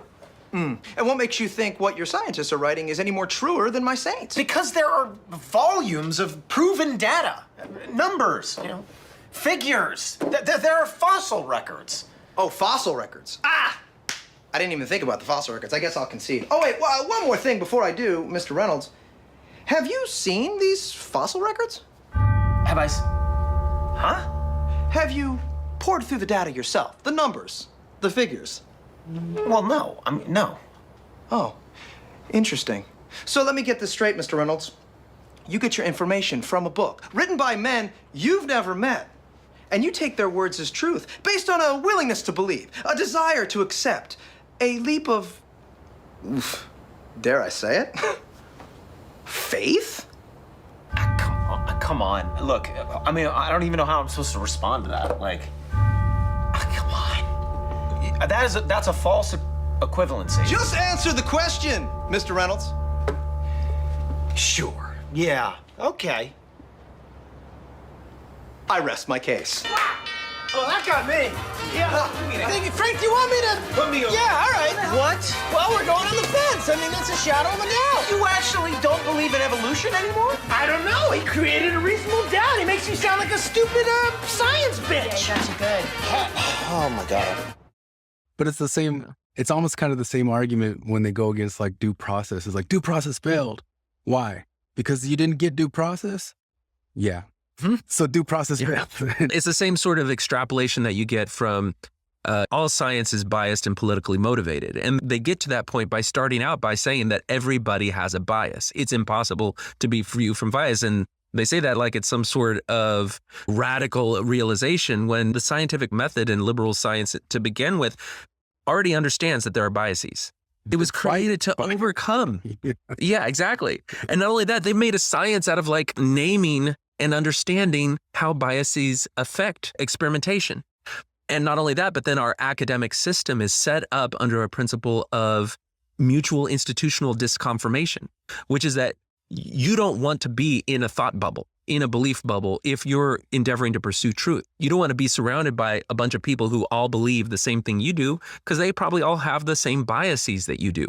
If you have an idea or a theory and you put it out there, you want people with a completely different set of biases to challenge you because they're going to see things that you don't see because nobody can escape their own personal bias. And this is why Jonathan Rauch's follow-up book, The Constitution of Knowledge, is so powerful, is it makes the case that the process of scientific methodology and understanding and pursuing truth really can't be something that somebody does alone by themselves, because you have to have people with a completely different set of biases to challenge your assertions. And it's in the survival of those challenge of different biases that we start to approximate a provisional truth that has any degree of staying power and predictive power. So saying that everybody is biased and so we can't really trust anything of the scientific method is just a limited and narrow view of what science endeavored to do in the first place. Or even in philosophy, the philosophy of reasoning, going all the way back to Plato and Aristotle, was designed, I mean, they went forever and ever in those types of ideas of trying to sort out how you can most objectively come to conclusions. And there's methodology behind that too. So that there is some methodology and some philosophy. So I love that they say that theory is like a postmodernism body of religious texts. What is so apt about that metaphor? Oh, goodness. James has made the case that a lot of this is really religious and should almost be designated as such, so that certain ideas of it cannot be inculcated into the Constitution or that sort of thing, because it is not the separation of the church and state. But that's a tough argument to make. But there's assertions in it. There's a belief system in it. There's a shun the non-believer situation going on with it. There's a original text that you have to have read and known, or you don't know what you're talking about. And nobody's interpreted it right. Nobody understands it. You can't criticize it because you didn't read it right, or you're missing this one thing, almost the same way that you'll see the infinite arguments go on about the Bible and that's that situation. But they're sacrosanct. They're ubiquitous. They're in everything. But there's like a priestly class, which are the people who do have the authority and power to provide the correct interpretation. Yes. And even that correct interpretation can evolve, but at no point can you impeach the authority of the members of the priestly class to give that correct interpretation. Exactly. And us, and talking about it at all as non-believers, if we're not a believer in it, it means we didn't understand it. That's all there is to it. If you either believe it, or if you don't believe it, you didn't understand the nuance. Yes. I mean, you could even repeat something that a believer says and argue why it's wrong, but they'll still say, no, that's not actually what it means. It has all the same evasive slipperiness that arguing with anybody about religion has. But not only that, but it also has, as we're learning, some of the positive aspects. It can bind a community together when you're out marching, calling for change. And the question is, though, is that cohesion around a movement, does it have any longevity?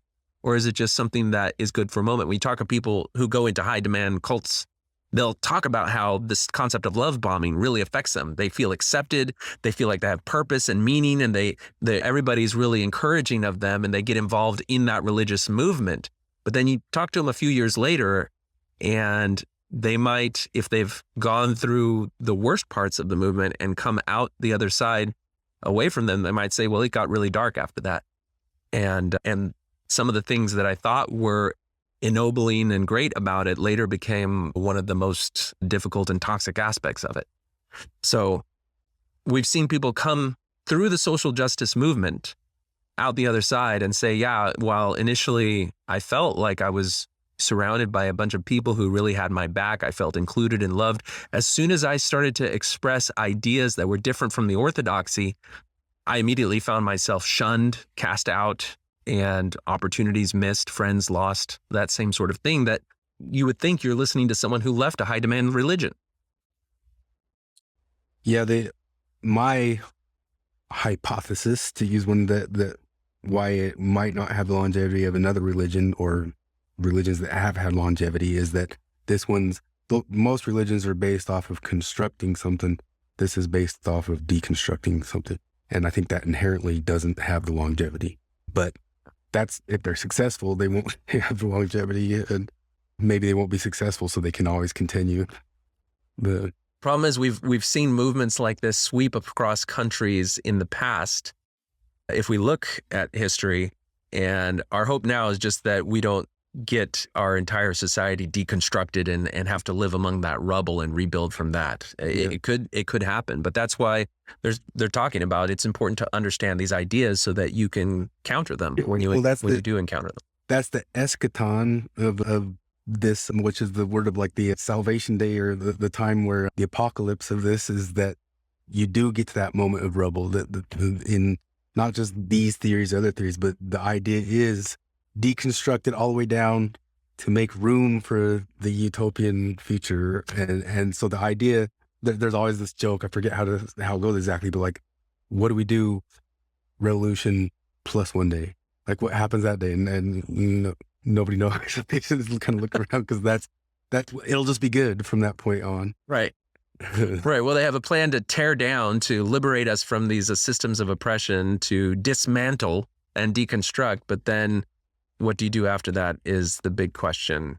Well, you mentioned the eschaton, and it's one of those things where it invokes, again, this religious theme. If you study Christianity and eschatology, it's like the end times. What's going to happen? Who's going to be saved? What form of destruction is going to happen? And how is the Savior going to come and rectify everything?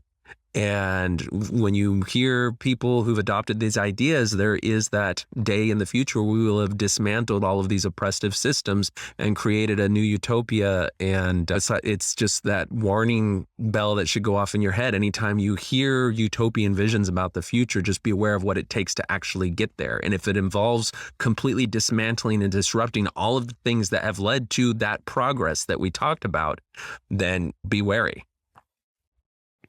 We've made it 3 of 12 minutes, 4 of 12 minutes. Yeah. The term social justice has had a lot of different meanings.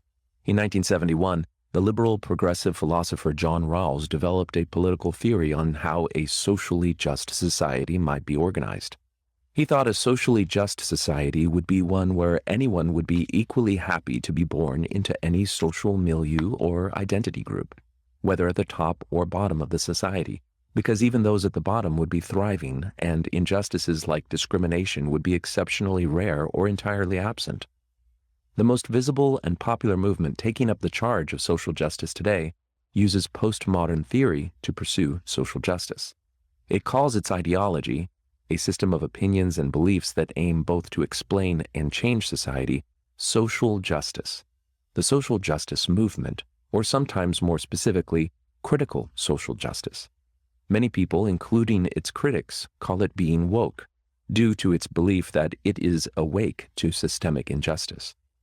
This is the theory you are no doubt regularly encountering, at school, at work, online, or simply out and about with friends, and you may even be a bit baffled by it all.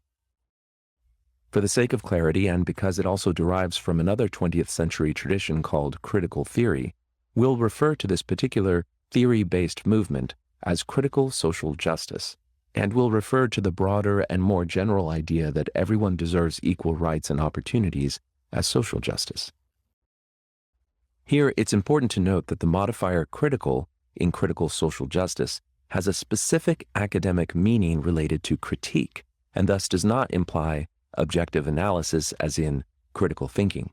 Instead, it refers to a specific and illiberal approach that does not believe in objectivity and loosely tries to explain how society fails to be perfect or even a utopia. Many people have strong opinions about wokeness or critical social justice, perhaps even you. Here's our position, which will inform much of this book. We oppose critical social justice because we believe in social justice. Put another way, we believe that critical social justice offers the wrong answers to important questions about race, gender, and identity, and that it does not offer a path to true social justice. Further, we believe that the critical social justice approach runs counter to many of the core liberal values outlined above. That rights belong to individuals, not groups, and that ideals such as truth, objectivity, and merit should be central to securing those rights and justice. That is, we advocate for a fairer society that minimizes the impact of identity-based discrimination and prejudice, but we reject both the push for group-based rights and the methods by which the critical social justice movement seeks to achieve them. Oh, there's a couple of things that I think are worth mentioning there. The one that jumps out to me first is we talked about theory and how they've kind of played with borrowing some legitimacy from that. But we see that that's also being done on the word critical.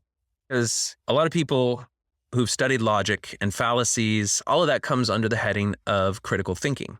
And so we think of critical as being somehow connected to this very rigorous and logical system of determining truth from fallacious reasoning and logic. And that's tied into our understanding of these mechanisms moving us towards a better understanding of the world around us, clearer communication.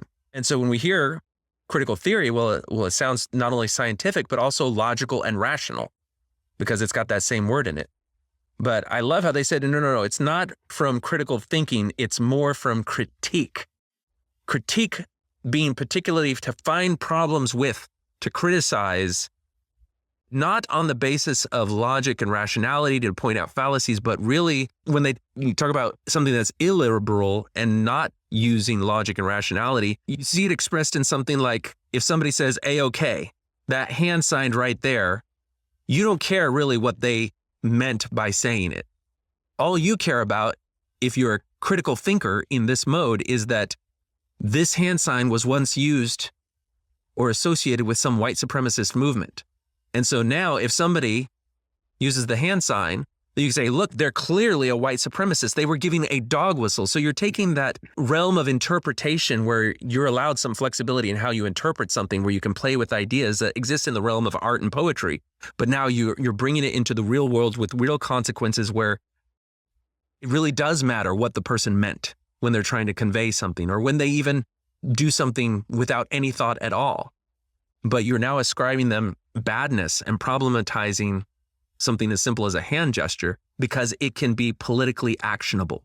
You can remove someone from power. You can discredit someone in the minds of viewers and thereby poison all of their other ideas. And that's the type of critique that they're talking about. That when they say critical theory, they're talking about this form of critique, not logical critical thinking. That's the modern usage of it. Where it comes from an older usage from a different movement that came alongside of postmodernism, and they were different but similar. They had critiques of each other, and they called their type of theory critical theory. And it's people like Theodor Adorno, Max Horkheimer. Later on, you had Herbert Marcuse and Habermas. These were critical theorists, and their whole movement was working towards criticizing capitalism and criticizing capitalism in a way that they viewed capitalism as something that you had to develop a consciousness into. You're not aware of all the ways that capitalism is harming you.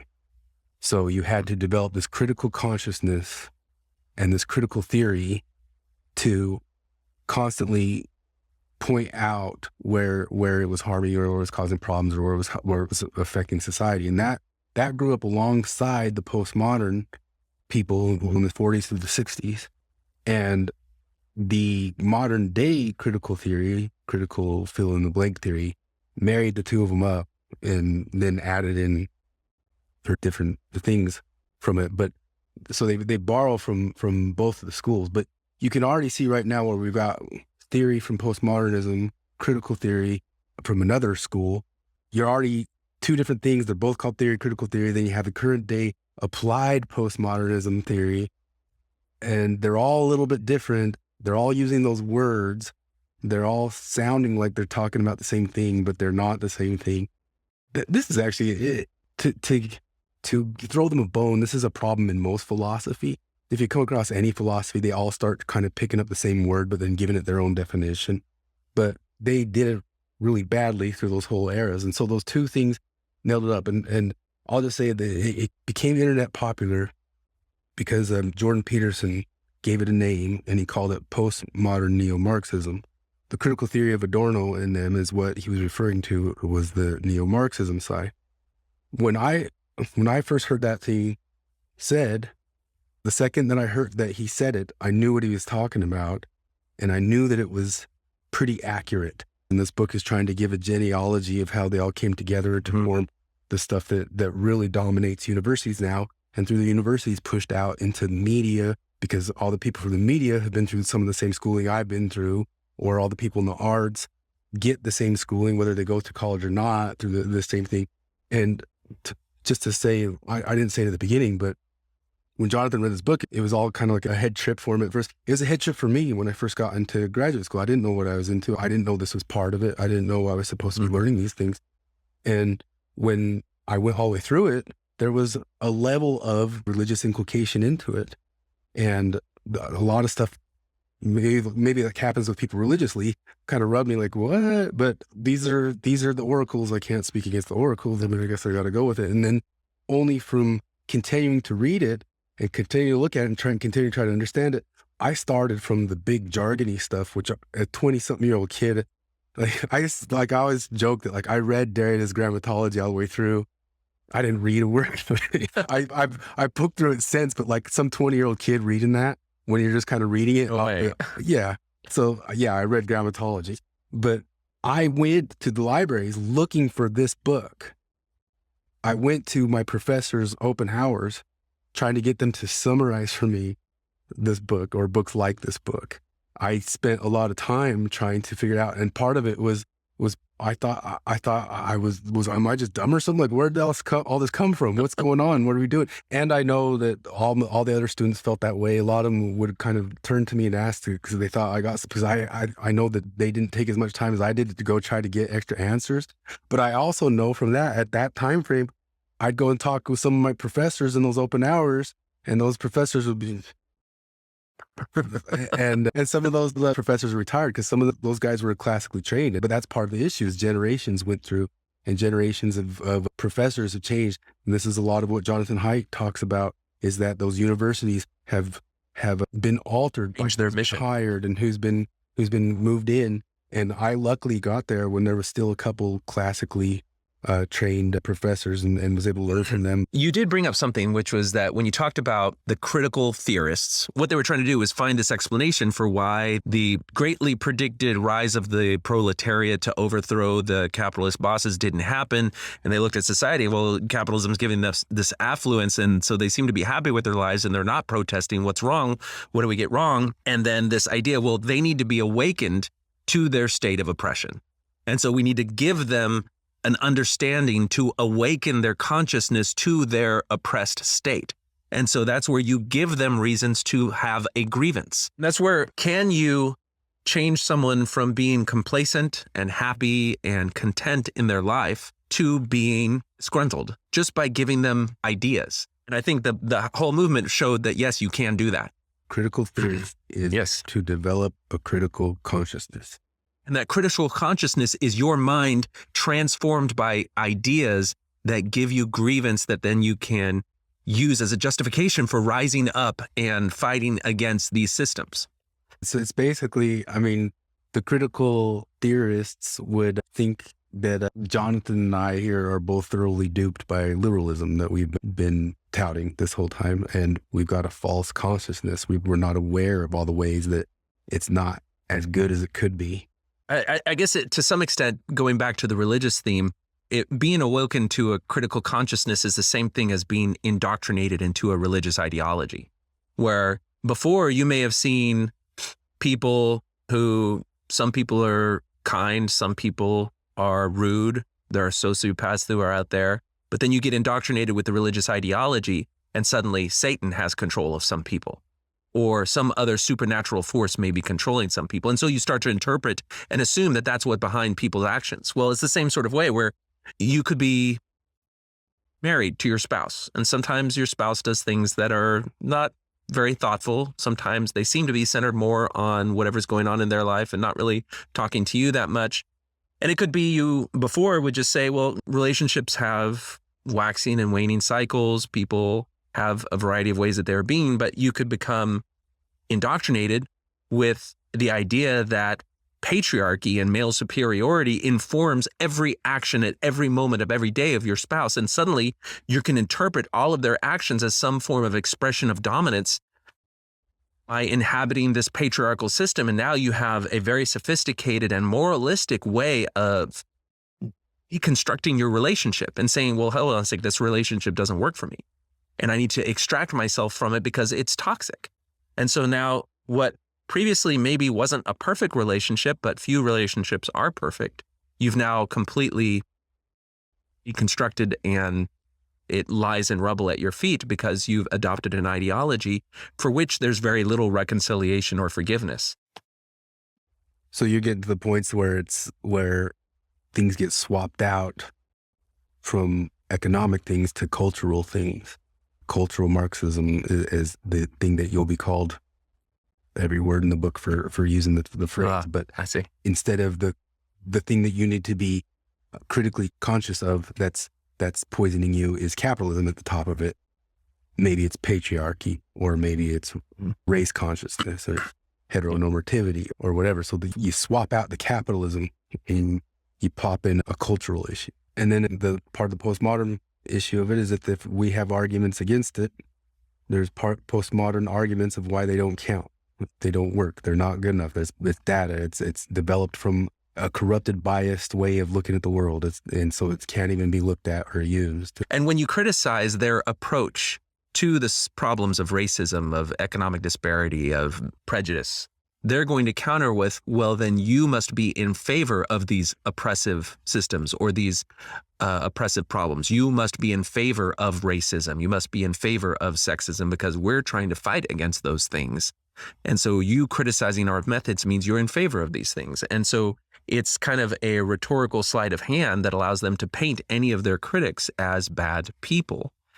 And that's where this part of the book makes a good argument of how you want to frame that when you're met with that type of response, is that no, people who adhere to liberal values can see and recognize many of the same problems. It's just that their solutions to them follow a different route. They're rooted in those principles of liberalism that they talked about. And so while you can disagree with someone about how we solve the problem of racism or bigotry, you can just say that that disagreement is based on a different approach, but you still are in favor of finding solutions to these problems. They almost lose interest in the obvious agreed upon objective forms of bad racism or bad sexism. And they're doing the theory to point out where it's hidden. It's just, you don't realize that it's now painted over by these other things. And we need to develop these consciousnesses to see it. And part of what the big fight is if you say, no, I don't see it there. No, you have to always have the lenses on or you're a disbeliever. You can't say, I want to falsify that situation. I don't think that was like you and I both agree on this situation over here is racist. Yeah, we don't care about that because we're all pretty objectively, we're using objective reality to agree upon that. They want to look at this one and say, no, this situation is racist. And it's racist for these reasons that might not be evidentiary. And you say, well, I want evidence for it. And you're not on board with theory, man. You're not doing it. Yeah, the mere call for evidence is, playing to the hegemonic power of the white supremacist overlords anyway. And it even gets to the extent where they'll say that the successes are actually symptoms that prove that the problem is worse than ever. The fact that we have what would seem to be people not espousing racist ideas and views just proves that it's now become insidious. And now it's even harder to fight because people are hiding it in their silent hearts. And it gets expressed by how businesses will subtly disenfranchise minorities rather than being overt about it. You have Robin DiAngelo, author of White Fragility, who says that the worst racists are the white progressives who claim to be fighting against racism. It's Derek one of those calls it interest convergence, and I frequently point to people and say, you're only follow that all the way down. If you're somebody who says I'm with you, they have theory that could say that you're more of a racist than somebody who just says I'm a racist. I like to throw them a bone. Like, I'm sure that there's forms of racism that escape data a little bit. Or a situation that we haven't been able to really shine light on yet. For sure, they're out there. But there's no instance where you can say this one's been falsified. That wasn't racism. To your point of sometimes they do point out disparities that are legitimate. The follow-on from that is that they would also point out their prescription for it, which generally involves dismantling whatever system, whereas somebody who approaches these acknowledged problems from a liberal perspective would remedy it by returning to those liberal principles and revising whatever system has a problem into it to reincorporate those principles of universal humanity and objective reality and democracy and equal rights and all those other things. Yeah, like push trainings that there's some data they exacerbate rather than ameliorate the situations. The prescriptions frequently themselves have data that you can't use that say that this doesn't work the best, the way that you would want it to work. But then those also, in a religious way, become a circular proof for why everything's racist or everything's sexist or everything's whatever, because it didn't. That's where we're starting to see data come out where corporations that have started to implement racial sensitivity training based on the ideas of critical race theory, for example, that when they reassess what is the culture and the productivity and the interactivity of their employees after having gone through that training, in many cases, people are finding that it's a less comfortable, less collegial, less productive workplace as a result of all of the critical consciousness awakening of the people involved. And that's proof you need more. Okay. At the end of this section, they talk about, we advocate for a fair society that minimizes the impact of identity-based discrimination and prejudice. But we reject the push for group-based rights and the methods by which the critical social justice movement seeks to achieve them. That's such a big topic to think about it. Well, I mean, there are people who actually say that if you start out with the term social justice, we understand conceptually what it means in terms of a society that is fair in some way. Some people will say that means that it should be equal outcomes, and other people will say equal opportunities. But the way that you achieve those things, the philosophical basis upon which you argue those things can be very different, because people looking for group-based solutions, as the critical social justice movement does, will identify groups and then see any individual simply as an expression of their identity groups. And then it requires disenfranchising some other identity groups in order to pick and choose who the winners and losers are going to be to try to rebalance society. Whereas people who take the liberal perspective will say each individual is entitled to a respect of their individual rights.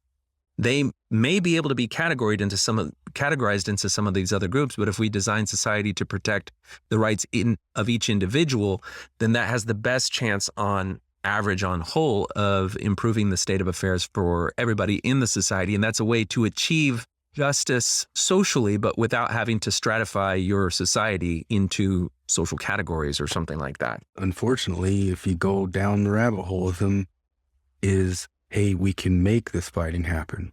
It's pulls from conflict theory. And they think that the way to reach those utopian ideas is to exacerbate these clashes. And the flip end of it isn't just like rights-based stuff and the ways people can start getting upset about those situations, but then there's group blame. You start assigning group blame for situations too, and we know how that goes in history. Mein Kampf. Yeah. All right, well, let's keep going. Almost every day, a story comes out about somebody who has been fired, canceled, or subjected to a public shaming on social media for saying or doing something interpreted as sexist, racist, or homophobic. Sometimes the accusations are warranted, and we can comfort ourselves knowing that a bigot, someone of course totally unlike us, is receiving the punishment she deserves. But, increasingly, it feels like anyone, even a firm believer in universal liberty and equality, could inadvertently say or do something the critical social justice movement doesn't like and face devastating consequences. At best, this has a chilling effect on our culture of free expression, a core principle of liberalism that has produced much knowledge and moral progress over the last 2 centuries. At worst, it's a malicious form of bullying, and when institutionalized, a kind of totalitarianism. In any case, it's not liberal. It's illiberal.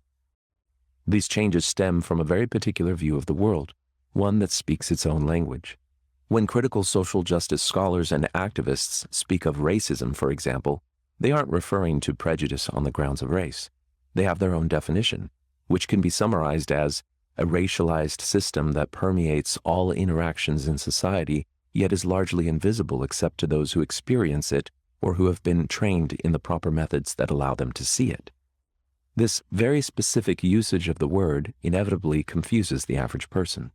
Many of us can sense that something has gone wrong, but it can be difficult to formulate a response, especially when the objections are often misunderstood or misrepresented as opposition to genuine social justice. Aside from their own language, these scholars and activists also seem to have their own culture. They're obsessed with power, language, knowledge, and the relationships between them. They detect power dynamics in every interaction, utterance, and cultural artifact. Their worldview makes everything into a political struggle revolving around identity markers like race, sex, gender, sexuality, and many others. As experienced travelers know, there's more to communicating in a different culture than learning the language. You also have to learn the idioms, implications, cultural references, and etiquette. Often we don't just need a translator, but an interpreter, someone who knows both sets of customs to help us communicate effectively. That's why we wrote this book. It will guide you through the language and culture of this world which remains alien to many, chart a history of the evolution of these ideas, and propose a way for those who believe in liberal values to counter them. Some critical social justice advocates will insist that those with a liberal mindset are just reactionary right-wingers who don't believe in the injustices experienced by marginalized people. Others will reject the liberal, empirical, evidence-based, and rational stance on the issues as an outdated delusion that centers white, male, Western, and heterosexual, straight constructions of knowledge and maintains an unjust status quo. The master's tools will never dismantle the master's house, they will tell us. While that statement itself probably isn't true, it does accurately represent our intentions. We don't want to dismantle liberal societies and empirical and rational concepts of knowledge. We want to continue the amazing advances for social justice that they've brought. The master's house is a good one. The problem has been limited access to it. Liberalism increases access to a solid structure that can shelter and empower everyone. Tearing the liberal house down might make equal access quicker and easier to achieve, but equal access to a pile of rubble isn't a worthy goal. Wherever you encounter critical social justice ideas, whether in school, at work, at home, online, or among your friends, it's important to keep an open mind and consider each idea on its own merits, just as we hope you'll keep an open mind to the ideas we present in this book. Even if you find you strongly disagree with critical social justice ideas, as we ourselves do, remember that those who believe them aren't enemies to be debated and defeated. They're still your classmates, peers, coworkers, friends, and family members, or maybe even your teachers or bosses. You likely have a lot in common. Even so, you may at times feel alienated and misunderstood, but lashing out in anger or frustration is the wrong response. Approaching with understanding is the right response. This includes having a principled position of your own towards social justice on which to stand, ideally one based on traditional liberal values. Doing so can establish a path for having productive and ideologically diverse conversations about these important issues. We hope this book will provide you with some of the knowledge and tools needed for having such conversations, and even for figuring out your own principles and beliefs. Those with a critical social justice worldview and those with a liberal worldview often see the same problems. After all, critical social justice activists want a fair world, the same thing we want. They just have ideas of how to get there that are different from our own and may not understand why we as liberals argue not only that their ideas won't work, but also that their ideas will ultimately do more harm than good. If both sides listen to each other in good faith, however, we can find common ground. It's not always easy, but keeping an open mind and engaging in open dialogue is always the correct path. So it starts out with cancellation. And I think this is a return back to the idea that there's a religious element to the way that this ideology infuses the social dynamics of people who incorporate it. And that is because it does have a moral valence to it. It does have, and if you accept these ideas and if you go along with these ideas, you are good, because they're talking about ways that people can be oppressive towards each other. We understand that oppression is bad. And that's a mutual understanding. We would all say oppression is bad, but then the question is, how do you define oppression? And if you can give somebody an idea of how something is oppressive, then they will feel that oppression regardless of whether it was intended or whether there was a different way to frame it, whether they want to or not. I'm an HR director, which is pretty common for people who come out of that world, which is one of the problems with the world right now, is that so many HR directors do come out of this training and they bring it into the institutions or to the corporations. But I got into it long enough and early enough that we were still worried about defending the Civil Rights Act of 64 or using the Civil Rights Act of 64 correctly.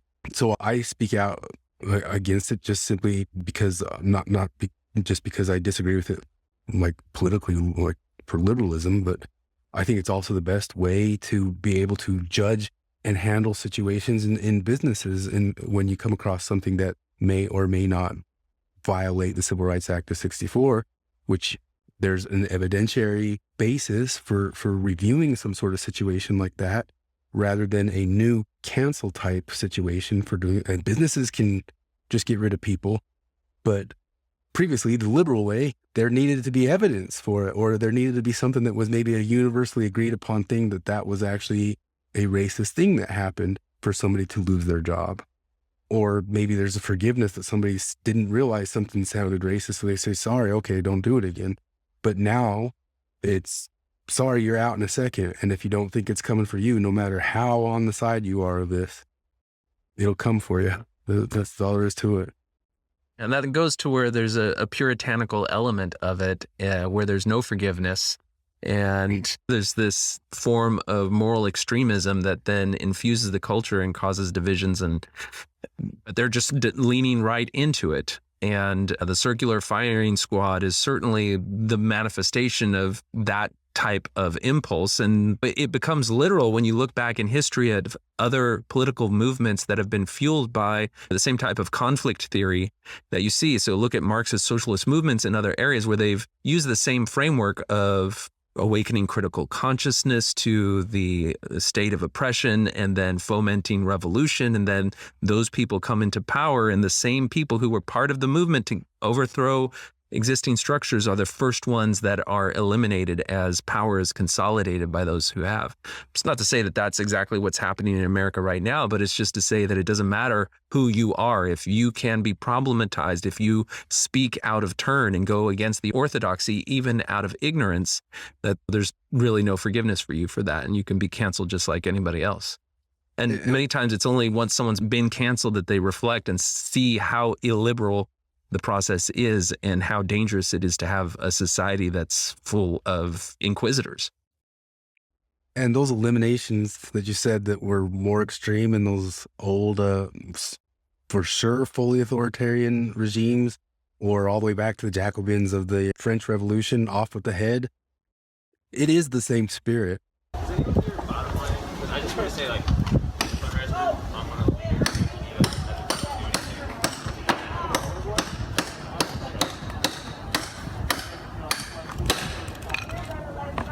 enough. And you should stop and ask yourself if that is down in there somewhere in you, that you do wish that you could off with their head or not, and just get rid of these people and we can have utopia.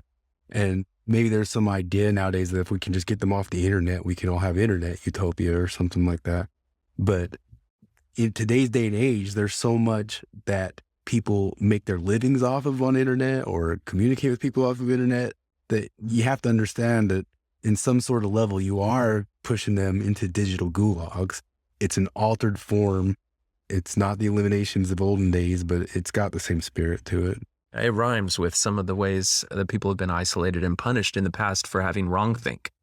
And if you think about it, if you want to have a society that allows the freedom of diversity of thought, it should also allow freedom of diversity of speech. And if somebody says something that you don't agree with, the solution is to counter with more speech, rather than to deny them the right of freedom of speech, because then you leave room for your own freedom of speech to be denied in the future. And that's where we're seeing these circular firing squads of cancellation happen.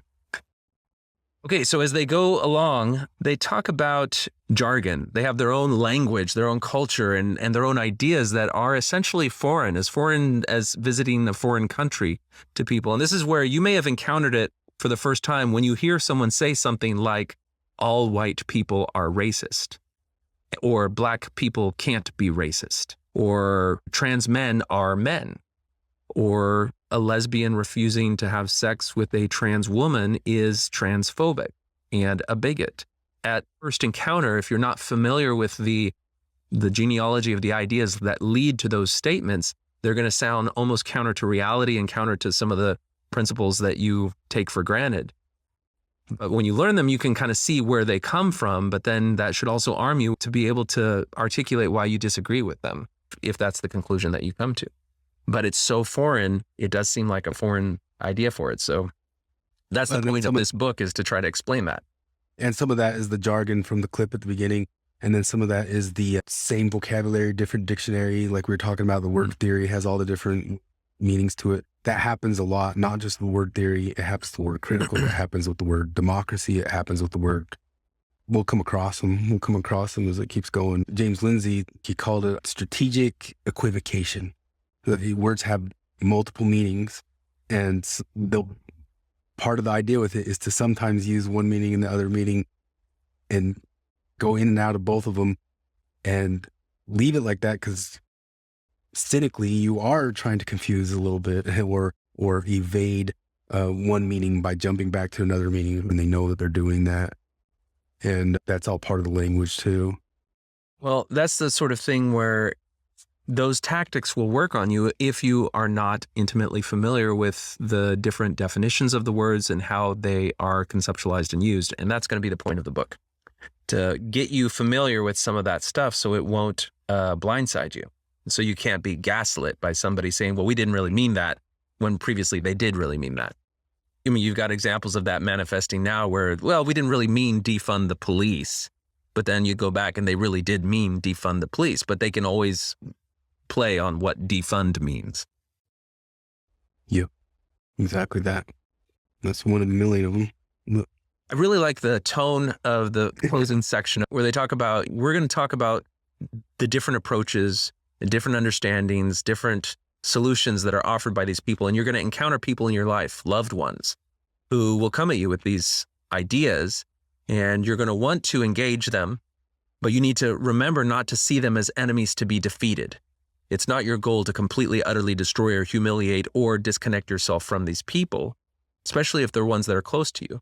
You still need to see them as human, understand that they're good people. They see the same problems that you see. Their approaches are just different, but their approaches are informed by that ideology, and that maybe you will have some success in connecting with them through your understanding of their approach. And if you can keep the individuals separate from these ideologies, then hopefully you won't lose friends and family over it. But it can be really tough to do that. Those of us that have come from fundamental religious backgrounds have the same challenge when we deal with people of our prior faith after we've left it. It can be really difficult to move beyond the difference of the religious ideology and keep those human connections. But they are setting the tone for us to be able to do that in the book. Yeah, it's hard. It's nearly impossible. And then we'll always say this, that not every practitioner is a preacher, not every preacher is a theologian. There's different levels of it, and there's different levels of awareness of how much they're using it or not. And it's gotten around, it's seeped into everywhere and into everyone in a little bit because it's become so popularized. I've got the critical consciousness now. I can pick it out in all sorts of Netflix shows that I'm watching at any point or moment. And there are things that I for sure know that weren't there in movies 10 years ago or something like that. And now they're there, and they're for sure there. That's one of the things that happened after I read the first book, is that I started to understand a little bit more when I started to watch like Netflix shows or even certain movies, that I could see how they're designing characters and plot points to try to reinforce some of these ideas. The message. And yes, the message. The message. And there have been some commentators who have pointed that out and said doing this, making something ideologically based, is kind of like watching a bad Christian movie or listening to Christian rock, where the ideology betrays the artistic value of these things because it ends up becoming preachy, and people have an innate sense of when something is ideologically driven rather than being authentic. Yeah. It gets hard to watch. It's been hard for me to watch a lot of stuff in a while because it's there a lot. I'm not saying 100% of the time, but it pops up a lot in places you wouldn't expect it. And it is people purposefully infusing it into the media. They have a moral imperative to do it, because especially if you're a creative and you have control over something that's going to be broadcast over millions of people, well, then if you don't center these ideas and try to project the goodness of them, well, then you're really complicit in the problems that exist anyway. All right. Okay, well, this has been the introduction to Social Injustice by Helen Pluckrose and James Lindsay.